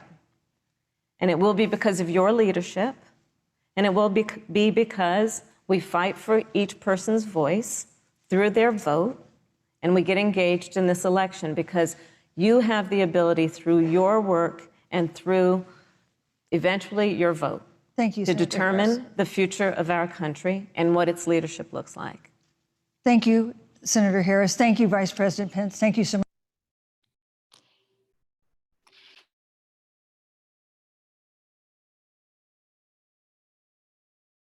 And our best wishes for a quick recovery to President Trump, the First Lady, and everyone who is battling COVID-19. The second presidential debate is next week on October 15th, a town hall style debate in Miami. We hope you'll join us then. Good evening. And there you have it. The one, the only vice presidential debate. Very exciting. Oh, did they shake hands? No, they did not. Their spouses, the mother has taken the stage. She seems very upset that her husband has been speaking to another woman, and Kamala Harris's husband is wearing a mask. So, tale of two parties. All right. Hello, Mike Trujillo. How you doing? I'm good. How are you? I'm great. Well, this has been an interesting debate. It's been a long time. So Mike, while we wait for Michael, I want to clear something up. You got first dibs. We have two Michaels on from California. I'm thinking it was like the name of the years you guys were born. You got dibs. What do you want to be called? Trujillo, Mike, yeah. Michael? Yeah, Trujillo? Done. Makes it so much easier. Yeah. All right, so Trujillo, I got to get in the habit here. Michael's entering the room. Trujillo, you are a consultant in California. Let's give a little intro to you. I should have done this, but the planning of this night was done by me, not my team, and this is what happens, is I'm on my second glass of wine, and here we go. All right, I've known Mike Trujillo, who's drinking his Patron, and I've known Michael Capp, who is now joining the room, for a few years now. Mike Trujillo and I go back to Los Angeles, probably over a decade at this point. Trujillo, which is what we're calling Mike Trujillo, and Michael Capp. Michael, what would you like to be called? Would you like to be called Michael? Is that That good? works. Okay. All right, good. All right, we're going to do quick introductions. We just finished up the only vice presidential debate. Trujillo, talk a little bit about your background, who you are, what you've done. Just to set the stage. Sure. Michael Trujillo. I'm born and raised here in Los Angeles. I've worked on, over 70 campaigns in the last 20 years. The pamphlet said, meet new people and see the world. It didn't say I was going to gain 35 pounds and lose my hair. So clearly the pamphlet was a little off on the cover. I worked for Hillary Clinton. I worked for Rob Reiner. I worked for Mayor Villaraigosa. And I'm currently on 9 campaigns from coast to coast, but I get to do it all from the confines of my living room now. Yay, Corona. Yay, Corona. All right, and I know Mike Trujillo from Los Angeles. We are not always on the same, especially I'd say in the last 6 or 7 years, we've not always been on the same side of issues, but we are able to laugh. I am able to cry often because his side kicks our ass a lot. But what I really wanted in this conversation here was two Californians who are supporting this ticket, right, for lots of different reasons, but also have an understanding of the complexities of Kamala Harris. And I think one thing that we all have in common is we recognized she is imperfect, might be what we need in this moment, which we'll get to. But I'd love to kind of get into that space. I think it's an important space rather than what like CNN's doing, which is probably like, can you believe she shut him down? He tried to cut her off all the time, and she just kept saying, you are not cutting me off. And that's what CNN's going to talk about the entire time. But we're going to go in a little bit deeper. All right. Michael Capp, you can do your intro, but you've been on the show before a couple times now as a DNC member, progressive side. But, feel free to take the stage. And actually, more importantly, what are you drinking? Oh, I have drinks later. Oh, later. He's so professional. Yeah. But no, my name's Michael Capp. I'm a DNC member, but don't hold that. Capp, I'm sorry. I called you Trujillo. Jesus Christ, I'm already doing it. Michael, it's fine. We both got the black shirt going on, so just to confuse everyone even more. But yes, I'm the youngest person ever to be elected to the DNC from California. I'm the chair of the DNC's Youth Council, where I work to lift up the voices of a new and upcoming generation that are already making such a tremendous impact on the electorate and on policies today. I have worked for a bunch of elected officials: Russ Feingold, chairwoman of the Congressional Progressive Caucus, Lynn Woolsey, former Secretary of Labor, Hilda Solis. And I've worked on lots of campaigns over the last 18, 19 years. Not as many as my friend Mike, but a couple here and there, because I think it's the best way to make sure that my views on the issues are really heard. One of the best campaigns I've ever been a part of was working to try to elect Keith Ellison as chair of the DNC. But I've been working over the last 4 years to, alongside with Tom Perez, to push him to the DNC in a little more progressive, inclusive direction.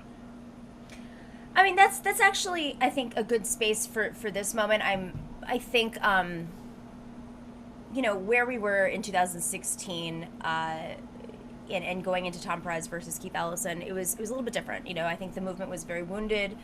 We didn't really know where the future was going.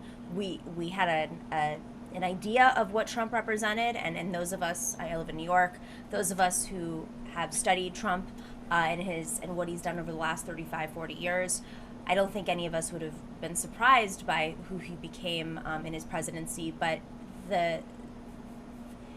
what Trump has done over the last 3.5 years is greater than any internal debate in the Democratic Party, even if it's over crucial issues like Medicare for all, labor standards, fracking, a lot of the issues that they talked about on stage today. At the end of the day, when we might potentially have a coup in a couple of weeks, those things are much bigger. So let's just start off with that, and we'll get into a little bit more of the details. The last, except for the Brecken or whatever her name was, question. I think that was made up. Can we all agree that was made up?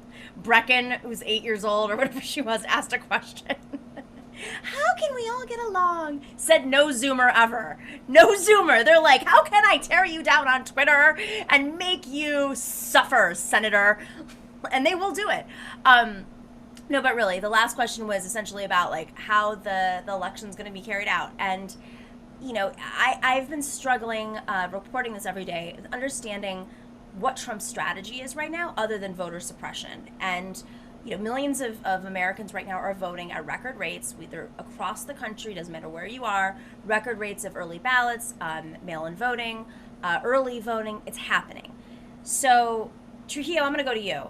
You guys are both from California, so you're not used to fighting off, at least in recent years, Republicans and their suppression, but it exists. So, Trujillo, like what do you expect to happen as we move into Election Day, and that margin, at least the national polls right now, are just widening and widening and widening to historic levels? Well, I think, we've seen also reports of the folks that sit in these election night centers in a bunker somewhere, whether it's Fox News or the AP. And these are real folks. These are mathematicians, statisticians. They're looking at how many ballots are left versus the direction of the trend of the ballots as they're being counted. And so that's why you're always able to see on election night, with 0% reporting, they're obviously able to call some of those states where the margin is just so wide. If the polling is to be believed and we go into election day or these next 3 weeks and people are voting, not only at the rate they're voting, but at the percentages we're seeing folks potentially claim who they're supporting with the polls, on election night, all of this anxiety that we're building up and the need for more high blood pressure pills for those that are on the border that we're building up, it may have all been for naught if, a few hours after the polls close, every news network across America is claiming that Joe Biden is our next president. That's what I'm hoping happens. It would literally just make things a lot easier. And to see Trump go down in a humiliating defeat not seen since 1984 would be amazing. With that being said, though, Trump might also just call it. Oh, I assume Trump's going to call it at 8:01. It's Trump, but it doesn't. Yeah. Just because he calls it doesn't make it so. I think each of these states have their own certification processes. It'd be really ironic where if you're a Republican senator or a Republican governor or a Republican member of the House and you just got reelected or elected for the first time, and Trump is basically saying, no, those votes don't count. How does that work? Yeah, the voters just voted for me in a very Republican part of the country, but now I'm supposed to say, well, no, that doesn't count because Trump's upset that the other part of the state voted a different way? Interesting. Michael, how do you think this is going to go down? I'm not sure. After 2016, I promised my wife and the rest of my family that I'm not going to make any predictions anymore. So my plan is I'm going to get out there. I'm going to vote as quickly as I possibly can. I'm going to encourage others to go to iwillvote.com and make their plan to vote. You can check your voter registration on there. You can register to vote. You can make your plan depending on your state. So it's really important that folks go to iwillvote.com because that's how we're going to determine the future. When people vote and make sure that their vote is counted, then it doesn't matter what Donald Trump does or says. At the end of the day, their vote is going to count, and the people's voice is what's going to matter most here. One thing that Sam Cedar said, I'm a contributor to the Majority Report with Sam Cedar, and he said this the other day, even if you live in New York or California or any of these big blue states, it's still important that you vote. And if you can in person, that's even better. If you can early vote in person, in others like Arizona does that, a few other states do that too. You can, instead of a mail-in vote. But if you can vote in person, it still sends a message because God forbid we have dozens of states where the ballots are being contested, which is being fully funded and operationalized by the Republican Party right now in very scary ways. They've been practicing this. They've been practicing with different elections for decades, but really for the last couple of years, they've been practicing it with the mail-in ballots in several states. And of course, Trump has appointed all these judges across the country. So if there are like 12 cases that could potentially move to the Supreme Court still, there's a chance where they throw out 7 of the cases and maybe there's 8 and there's 1 and the decision looms and it's a very political decision. And if they see that there are 5 million or 10 million, very likely, given the rates of people voting right now, more votes, it could actually signify a decision that may actually, there's still historic figures. And do we think I thought that was a really interesting perspective that I hadn't thought about. I think whatever we can do to bank those votes as early as possible, so on election day we can have a definitive winner, I think that's really important. I also think we can't do what Al Gore did in 2000. We're telling people, no, let's let this go through the court process. We don't need to go out into the streets. And then we have the Brooks Brothers riots and the Republicans, and those were the only people who were out there waving flags and with signs saying that you're stealing my vote. That's what's happening now. And no matter what happens, we need to stand up for our vote, our voice in this election. Nothing is more important than that. Trujillo, what do you think? Well, I was going to go back and agree with Cap on one thing. After working for Hillary Clinton in 2008 and 2016, I'm really bad at predicting what's going to happen. So my presidential antenna is clearly broken. So you should not rely on me whatsoever. Why are you on then? Why am I on this show? Where am I? Who am I? But I think Cap is 100% correct. Look, I plan on early voting here in Los Angeles, and that has more to do because one of our stop spots is Dodger Stadium, and I just want to go and look at Dodger Stadium, just like a nostalgic sort of like, I miss baseball, and I feel like it's outdoors. I feel relatively safe about my early vote happening. So that's how I'm voting. I have a plan. Everyone should do that. If you can go to Dodger Stadium and vote, you should, because it's Dodger Stadium. And as long as everyone does that and figures out how they're gonna, vote between now and 27 days from now or 28 days from now, you should do that. And if it's by mail, put it in the mailbox today. And if it's in person or early vote or something to that effect, just know where you're gonna go, map it out, clear your day, and make it happen. But if you can do it in person, please do so. There's a lot of shenanigans happening, in non-blue states and in blue states. So, And let's remember here, the shenanigans aren't new. This is part of the Republican Party platform for decades. It's voter suppression, it's voter ID laws, it's the governor of Texas making sure that there's only one ballot drop-off box for a county of millions of people. So there's a line that goes miles down because they are afraid of people voting. If your vote didn't matter, then Republicans wouldn't spend all this time trying to make it so it's impossible for you to vote. Isn't it funny how you don't hear the Republicans talking about please go out and vote? I've always thought that was interesting. All right, let's talk about the debate, because the potential coup is a very important issue, and I was surprised it was the last question and it only lasted 5 minutes, because for those of you in the newsy world, that's called burying the lead. And the lead question, though, was very important, and of course that's COVID.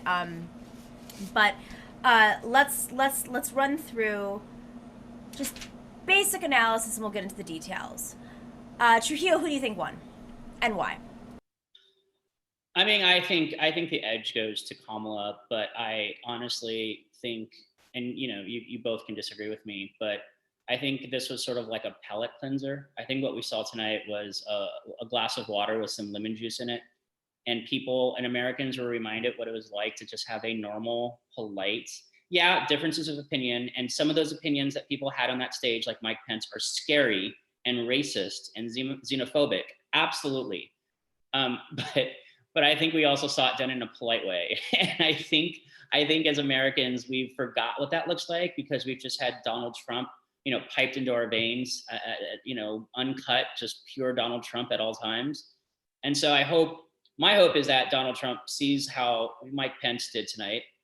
They're not going to change their messaging. They're not going to change their policies. But it'd be nice to actually have a debate where everyone can say what they're trying to say and be polite about it. Michael.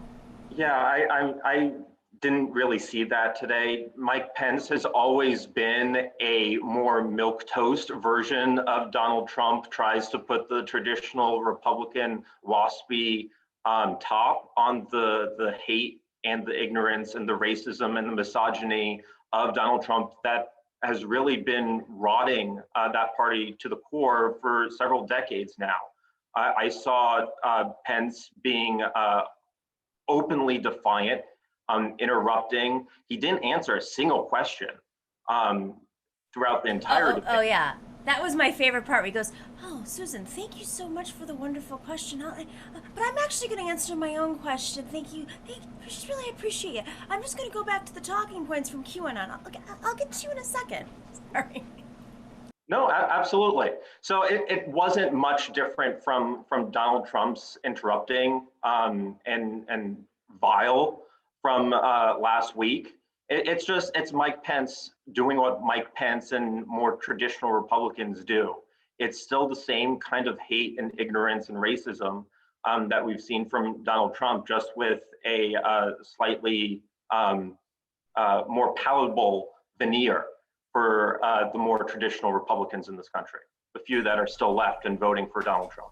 I mean, isn't that the fear, though, that what the Biden-Harris campaign have been trying to do and appealing, towards the McCains and the Kasich's and the generals, and this is, pre it's hard to believe that we're not even talking about the Supreme Court anymore when it was only 2.5 weeks ago, 3 weeks ago. But that was kind of like the moment where like, oh no, are we gonna? Their whole strategy of appealing to these like centrist Republicans, that might end because the Supreme Court is now on the line, and of course the Republican experiment has been all about taking over these courts for so long. But I think what's odd about this debate is like there is that opening by having Mike Pence to pull for the Republicans to pull in those people again.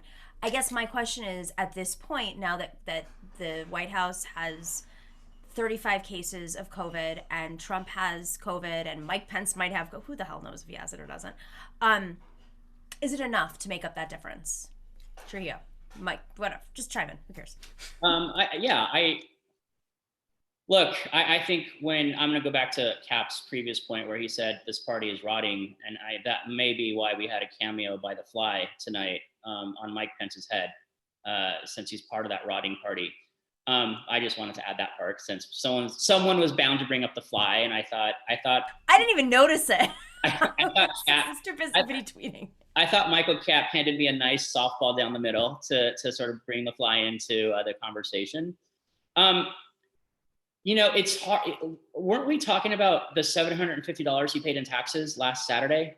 And then, like the number of things that the American public, the American voter, you and I, we're getting whiplash.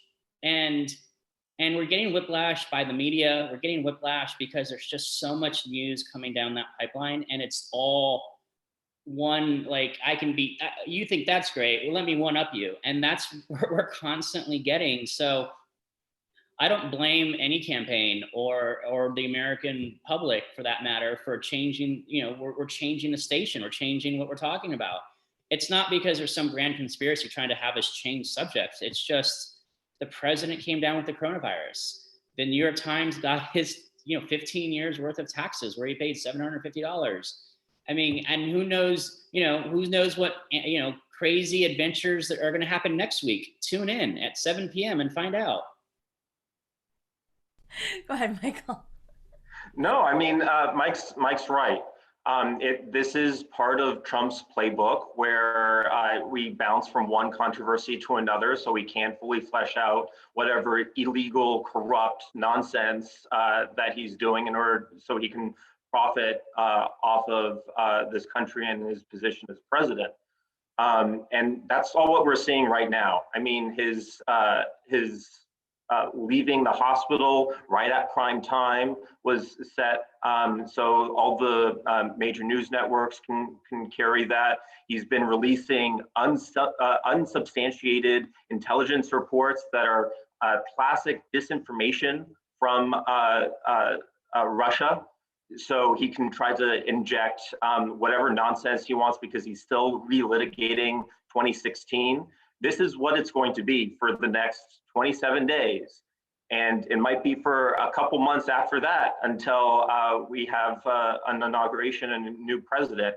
We'll still have to deal with Trump and his Twitter account and whatever QAnon Trump TV that he's going to start after he leaves the White House. But it's going to happen. But the main thing is we have to get out there and vote because we can't leave anything to chance because the Republicans will not pull out any stops in order to make that happen for Trump.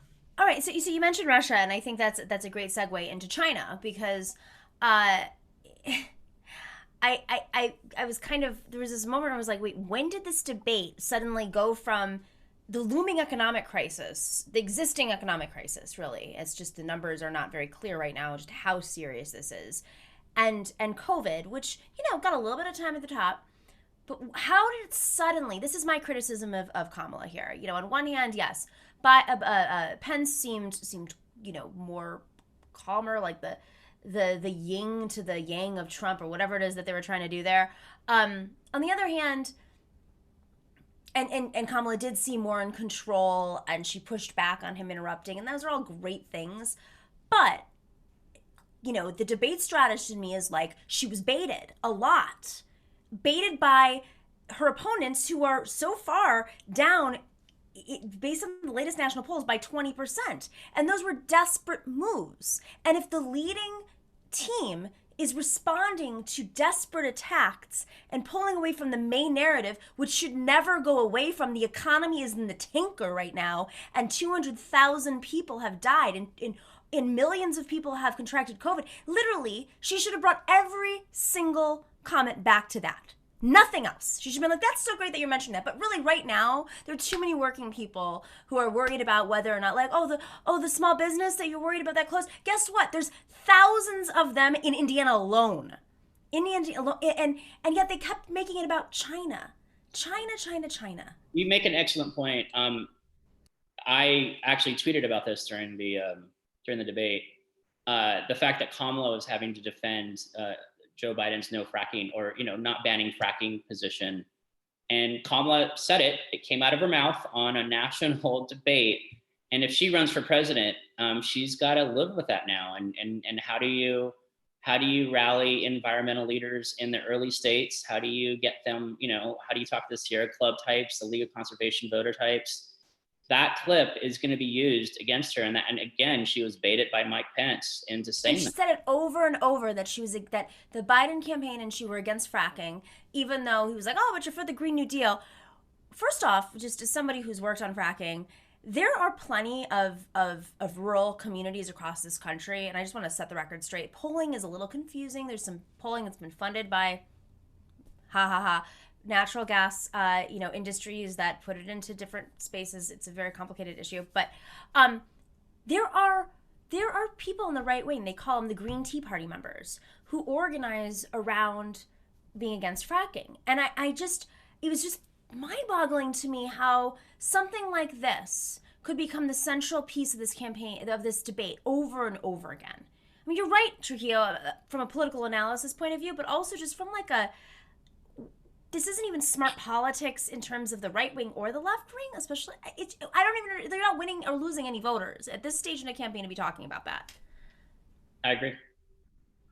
Right. And look, this isn't, Kamala's not perfect. Biden's not perfect either. But hopefully they will be perfect for this moment. They've made a lot of choices in this campaign that I wouldn't have gone in the same way. I support Medicare for all. I support ban on fracking. And I wouldn't have had John Kasich speak at the Democratic National Convention. But this is what they believe. Joe Biden, he's our nominee. He can decide on what he's going to do. I can control myself and my tiny platform of the 2 or 3 people who actually listen to me, which is a lot higher. I'm rounding up.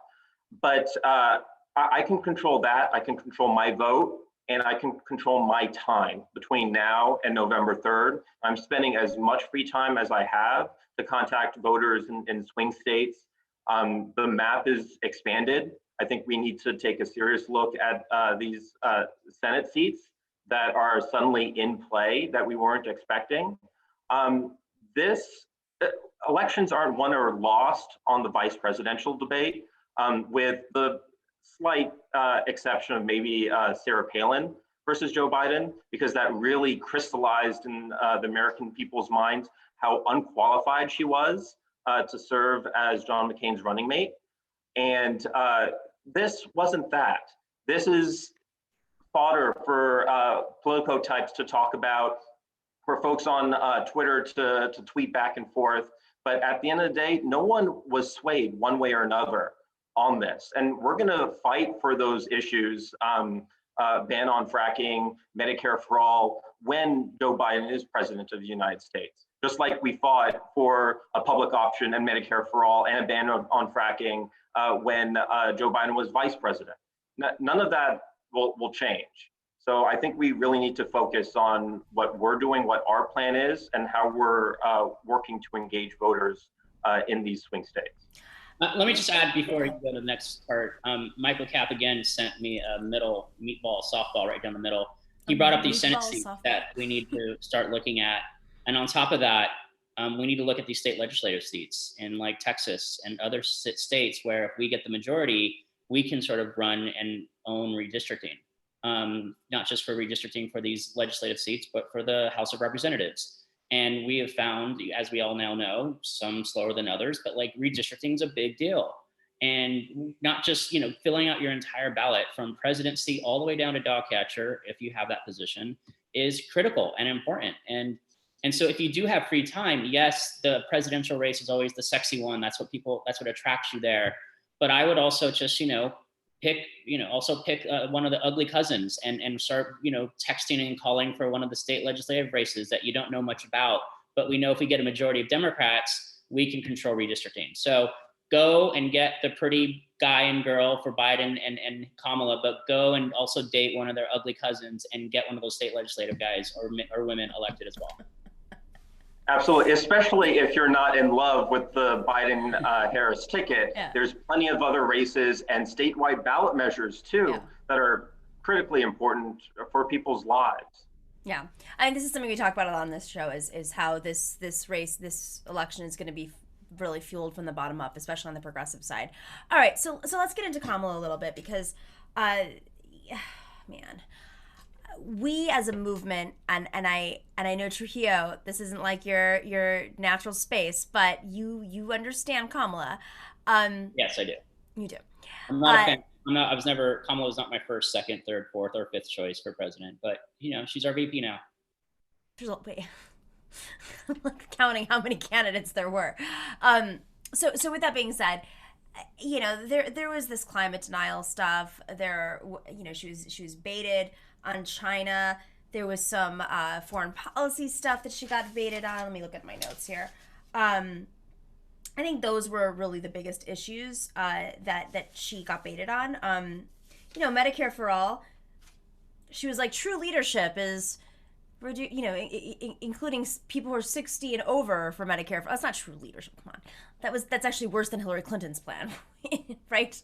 So, with that being said, I want to go to Trujillo first because both of you are in California. You understand Kamala's record. The question was asked about her prosecutorial record at the end of the debate. Thank goodness it was at the end, as viewers were probably trickling off.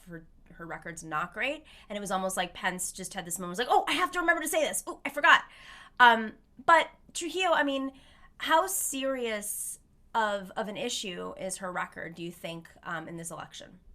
Well, I think Cap is right. The vice presidential debates really rarely do move the needle, and I don't know that people. If you're voting for Trump because there's something about Kamala Harris you don't like, then you were never gonna vote for our ticket regardless. So I don't know. I don't know that Kamala's record as on the ticket is going to matter that much to an actual voter. I think Kamala's record and everything she has to defend if she's the vice president in a Biden administration is going to be an anchor on her feet, on her ankle, if she tries to run for president herself.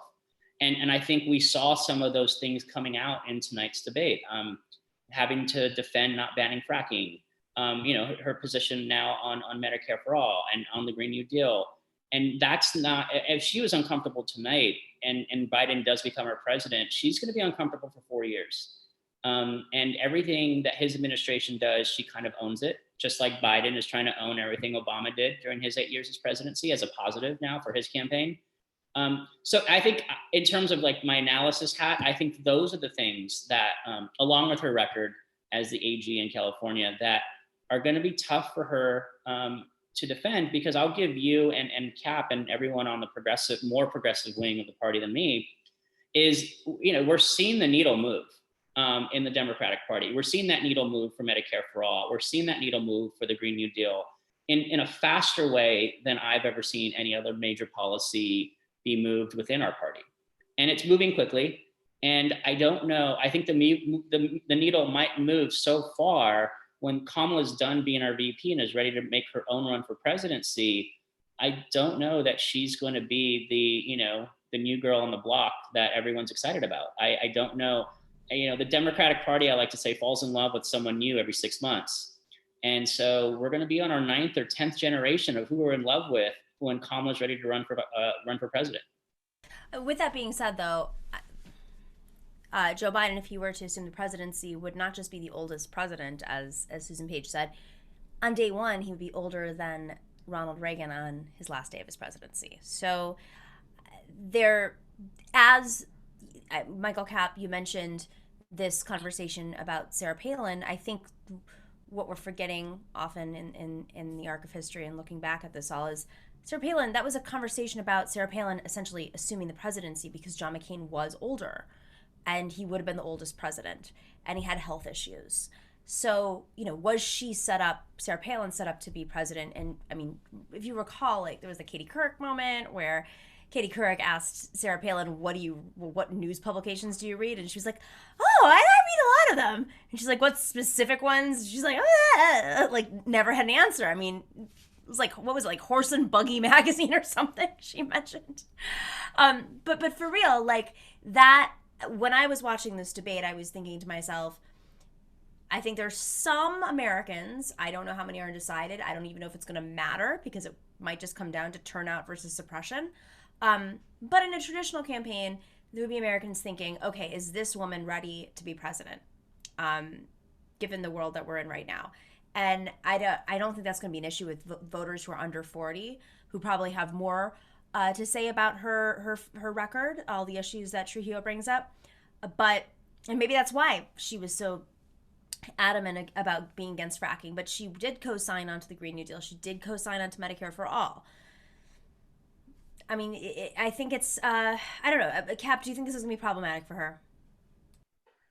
I don't know that it would be problematic for her. I think she's doing her job as the vice presidential nominee. We would expect that from really anyone that Joe Biden would pick, that they would support his policies. I remember what Mike said. He said that he doesn't know that she's going to be comfortable as his VP for 4 years. I don't want any elected official to ever be comfortable because that's when bad things really start happening. And so if she's uncomfortable, if she has to say publicly in a forum like this tonight that Joe Biden is against fracking, and she feels uncomfortable about that, and she goes back to Joe Biden a couple years down the line when we have the Senate and the House, and we're actually going to pass the Green New Deal and or a ban on fracking, and she's telling him, no, we need to do this, and she's that fighter in that room, I'm okay with that. And if she's not, that's fine. I'm not a part of that room either, but I know I'm going to be staying there advocating as much as I can for those issues, because that's what I can control. That's what I can do. So I'm not too worried about if this affects Kamala's future as a future president or whatever she does after this. I want to win this election and then hold the new president and vice president accountable to the issues that I care about. Interesting. All right. So what is the path right now? What do you guys think the strategy is for Trump? I couldn't figure out what Pence was directing at, which voters he was focusing on. Usually in these debates, yeah, go ahead. He was focusing on one voter named Donald Trump. His audience was one who's sitting in the White House, infecting everyone around him with COVID because he's strong and immune and whatever. But Pence had an audience of one, just like all these Republican talking heads that go on Fox News for Fox and Friends, just so they can speak directly to Donald Trump. That's all what this is. Meanwhile, you have Joe Biden last week and Kamala Harris tonight talking directly to the camera and to the American people saying, please go vote. Put all this noise aside, just go vote.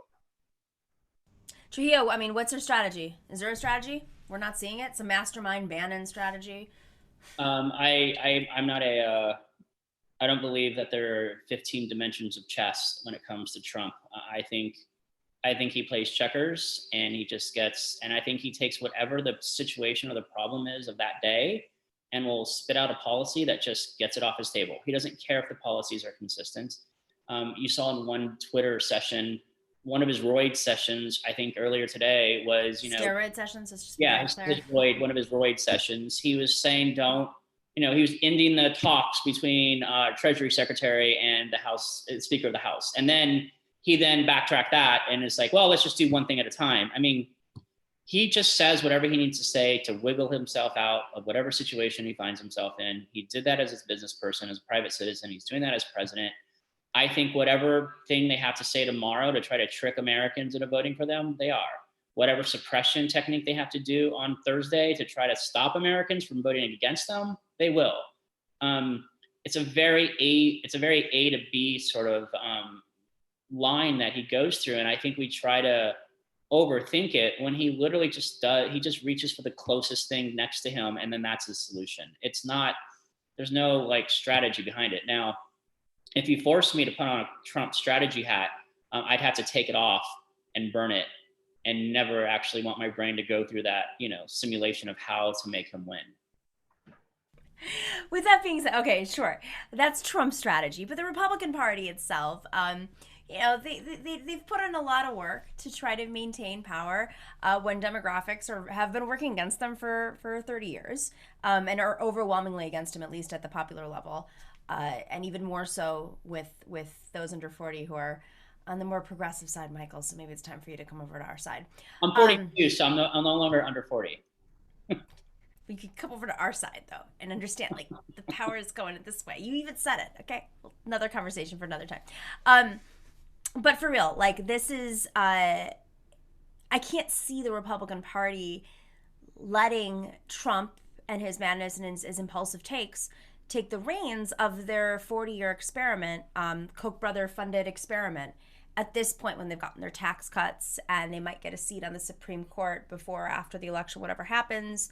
And a lot of our folks who watch the show know that I've been traveling across the country, and I went through a lot of red states. I went through some swing states, and watching these candidates as Republican ads, local Senate ads, local ads, and seeing how even in swing districts, the ads are so crazy. It's like QAnon, right wing. The radio ads are like, they're coming for your guns. They're gonna, take your children, and we're gonna make you have abortion. I mean, it's crazy stuff. Conspiracy theories in swing districts from the Republicans, and that, like, is really bad strategy, obviously. So, like, what's going on? Like, what do they just think that the excitement from Trump is going to drown out all the rest? Go ahead, Cap. Sorry. The Republican Party isn't what it was 4 years ago or 8 years ago. You have Romney, you have McCain, George W. Bush. They all hate Donald Trump. They all hate him. And the Republican Party is no longer the Republican Party. This is the party of Trump. And Trump has only taken the Republican Party to its next logical conclusion. And that's why we're seeing all this craziness. There's no trying to make bridges to the other side or even right of center mods for the Republican Party, because it's all about getting the QAnons and the white supremacists out to vote for Trump, because that's the only people that Trump sees as people. Everyone else, we're all lesser. And we've heard this before back in the 40s, and that's why this time is really truly scary. Yeah, I think Cap is correct. I would just add another thing to that. Social media has created a dopamine effect in all of us, where we need that like or that retweet or whatever it is. And Trump, whether he knows it or not, I don't know that he knows it, but I think he gives the right-wing base their dopamine feed each and every day. And so they're addicted to that dopamine feed. And so the ads and the radio ads that you heard in these swing parts of the country, that's dopamine being served to the Republican right-wing base. And because of the advent of social media, even, I think all of us are sort of, have a small addiction to it, some more than others, depending, just on how much you are online. And I think one of the reasons why you see the senior citizens, like that one swing group sort of trending towards Biden, it's probably the one group that's not on Twitter as much, the one group that's probably not using Insta stories on Instagram as much. They probably all have a lame Facebook page, but even the largest population of the folks that don't have Facebook are probably in that, 70 to 75 year, phase section. And so they're easily like, they don't need the dopamine as much as, an 18-year-old or a 27-year-old or a 42-year-old. And so you're able to see those folks who just don't rely on it as much, going back to like, well, if Biden is selling me normalcy, that's kind of good enough for me. and Trump is giving you an IV drip of dopamine, and that's good enough for a lot of other folks. Interesting. I mean, I really haven't thought about it from that perspective. So that's why Claudia Conway and the Kellyanne Conway and the Georgia, what the hell is going on there? I think it's fake. Just throwing that out there. That's my conspiracy theory. I think that's all fake. All right, guys, super interesting. All right, last little rapid round of question. Kamala's best moment, Pence's best moment, Kamala's worst moment, and Pence's worst moment. Cap, putting you on the spot. I think Kamala's best moment was her opening statement when she spoke directly to the American people. Pence's best moment was when he didn't feel the fly in his hair. And that gave all of us such joy. That was such a unifying moment for the United States that we haven't really felt in 4 to 5 years. Just grateful and thankful that he just didn't do that and the fly was there. Kamala's toughest moment, I mean, for me personally, it had to be fracking, but she's doing what she needs to do, and I'll hold her and Joe Biden and other Democrats in Congress accountable to my values and my stance on the issues. And for Pence's worst moment, it was the whole debate. He did not accomplish what he needed to do. He needed to change the trajectory of this debate. But in order to do that, he needed to actually speak to what people other than Donald Trump are thinking. And that's just not something that anyone within the Trump orbit is capable of doing, of understanding, of empathizing with anyone other than Donald Trump. So every day that passes, that there isn't that switch to talk about what is really concerning to the American people, is a day that Joe Biden and Kamala Harris are racking up votes and Donald Trump is losing. Trujillo, what do you think? Best moment for Kamala? I think all these debates are kind of a farce because you only have 2 minutes to speak to an important policy that actually impacts millions upon millions of Americans. So debate to me is theater. And so we're basically grading on theater. And if we're going to grade on theater, I'm fine. I just want to make sure your viewers understand I'm grading on theater, not, you just can't talk policy for 2 minutes and then get interrupted or whatever. I think Kamala's best moment is when she shut down Mike Pence and said, no, I'm talking, in a very stern, motherly, Black woman, don't take my microphone sort of way. And I thought her worst moment, I agree with Cap, that the fracking thing is really, that's good. I mean, it's politically hurtful. It's policy hurtful more so than political. I can care about the politics, care about that. It just hurts on the policy side on, protecting our earth. And then Pence, Cap got to use all the good stuff, but I think the best and worst moment was the fly. I think the fly, it was probably the fly's worst moment in his short life. But for the American people, that fly sacrificed for all of us. We were united. We weren't the red states of America or the blue states of America. We all lived under one flag, and that fly happened to be, our symbol for a minute or two, and it was great. I just hope the fly was wearing a mask. I'm pretty sure the fly has to now get tested for COVID after being that close to Mike Pence. Mm-hmm. I hope the fly didn't go over the little plexiglas to Kamala. Please, guys. Mm-hmm. All right. My favorite moment. I agree with Trujillo. I love debate. But I'm somewhere in between you guys. Debate to me is, yes, it's theater, but it's the way to communicate policies to everyday people and understanding how to communicate those issues. And I think Kamala, I have a lot of criticisms of her, but she's a very good prosecutor and she's very good in these moments. She's very good, in the judiciary, in the hearings that she's done in the Senate. And I think that has always been her strength. I think she delivered some lines very well. That Abe Lincoln line, there was a little, I was texting Cap about this. There's a little moment when she's telling the Abe Lincoln story. I'm laughing because that Abe Lincoln story was me. As she was telling it, I was like, what is this gonna get? Is it gonna be about her being on a bus? What's going on?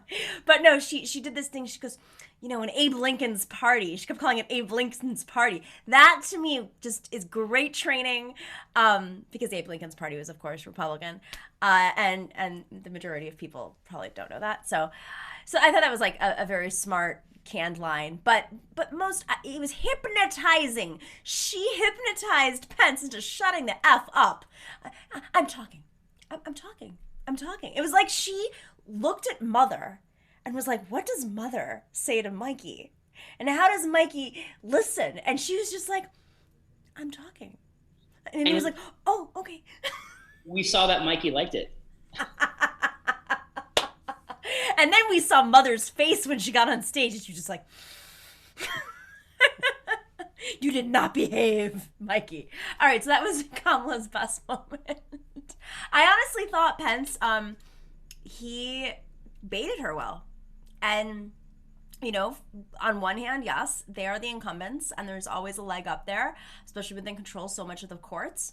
But on the other hand, she didn't have to talk about China. She didn't have to talk about fracking. She didn't have to talk about soldiers. She didn't have to. There's a bunch of issues. She did not get baited on packing the courts, so that was great. And his response was, she hasn't answered my question. You're not the effing moderator, buddy. So, some of that was frustrating. I think I always feel bad for the moderators. They go after them online so hard and say, this is the worst moderator ever. And it's like, you try it. Especially with Trump. Worst moment for Kamala, getting baited. Worst moment for Pence, getting emasculated. Simple as that. The inverse of each other. Thank you guys. You're amazing. Hopefully, I don't know. I love debate nights, but I'm not sure we're going to have another debate. So here, actually, one more line of question. Do you think that Biden should say no more debates? How do we vote? Yay? No more debates? Nay? What are we thinking? I don't think it changes anything. I really don't. And if we have to have the debate over Zoom because Trump is a walking super spreader, and 80 million Americans see that and the impact that is with him gasping for air on Zoom during this debate, we can have that discussion. We can have that discussion. If I was going to say no debates, I would say it 5 hours before the debate and not today, because no reason to give Trump a week to tweet about it. I would just do it right beforehand, and then it's the next day. Move on. So savvy. Savage Mike Trujillo. Brilliant Michael Capp. All right, guys, thank you so much for joining, and thank you to everybody who has joined us tonight. Couple of quick shout outs. You guys are free to leave if you like. We're doing our little shout outs that we do. We get a lot of love from the community. And if I missed anybody, it's because I'm not monitoring this chat as much as possible. Thanks, Mikes. Thank you to the Mikes. California Mikes. Special shout outs to Yufio, who just kept sending love and giving his perspective because he was with a group of folks from Wisconsin watching the debate together. I think he said that half of them are teachers and that they were frustrated with how Pence kept trying to blame Obama for, the economy essentially. And he some isolationism, I believe. Wisconsin also was not liking Kamala for different reasons. That was at the beginning, but for the most part, it was a great audience to look at and say, how are the folks in Wisconsin responding to this debate? Because based on last election, that's a key vote. We'll see what happens this election. Who else do we have here? Vinny Holiday, pack the courts, agreed. Yoda4, thank you so much for the love. Ashu, thank you for the love.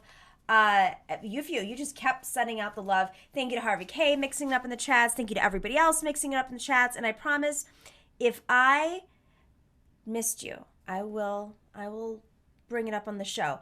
We will see you tomorrow at 3 o'clock Eastern right here on the Nomi Key Show. And of course, we're going to be covering more debates in key Senate races and other key races across the country. So if you're not already, make sure to subscribe and make sure to smash the like. Have a great night, everybody. We'll talk to you soon.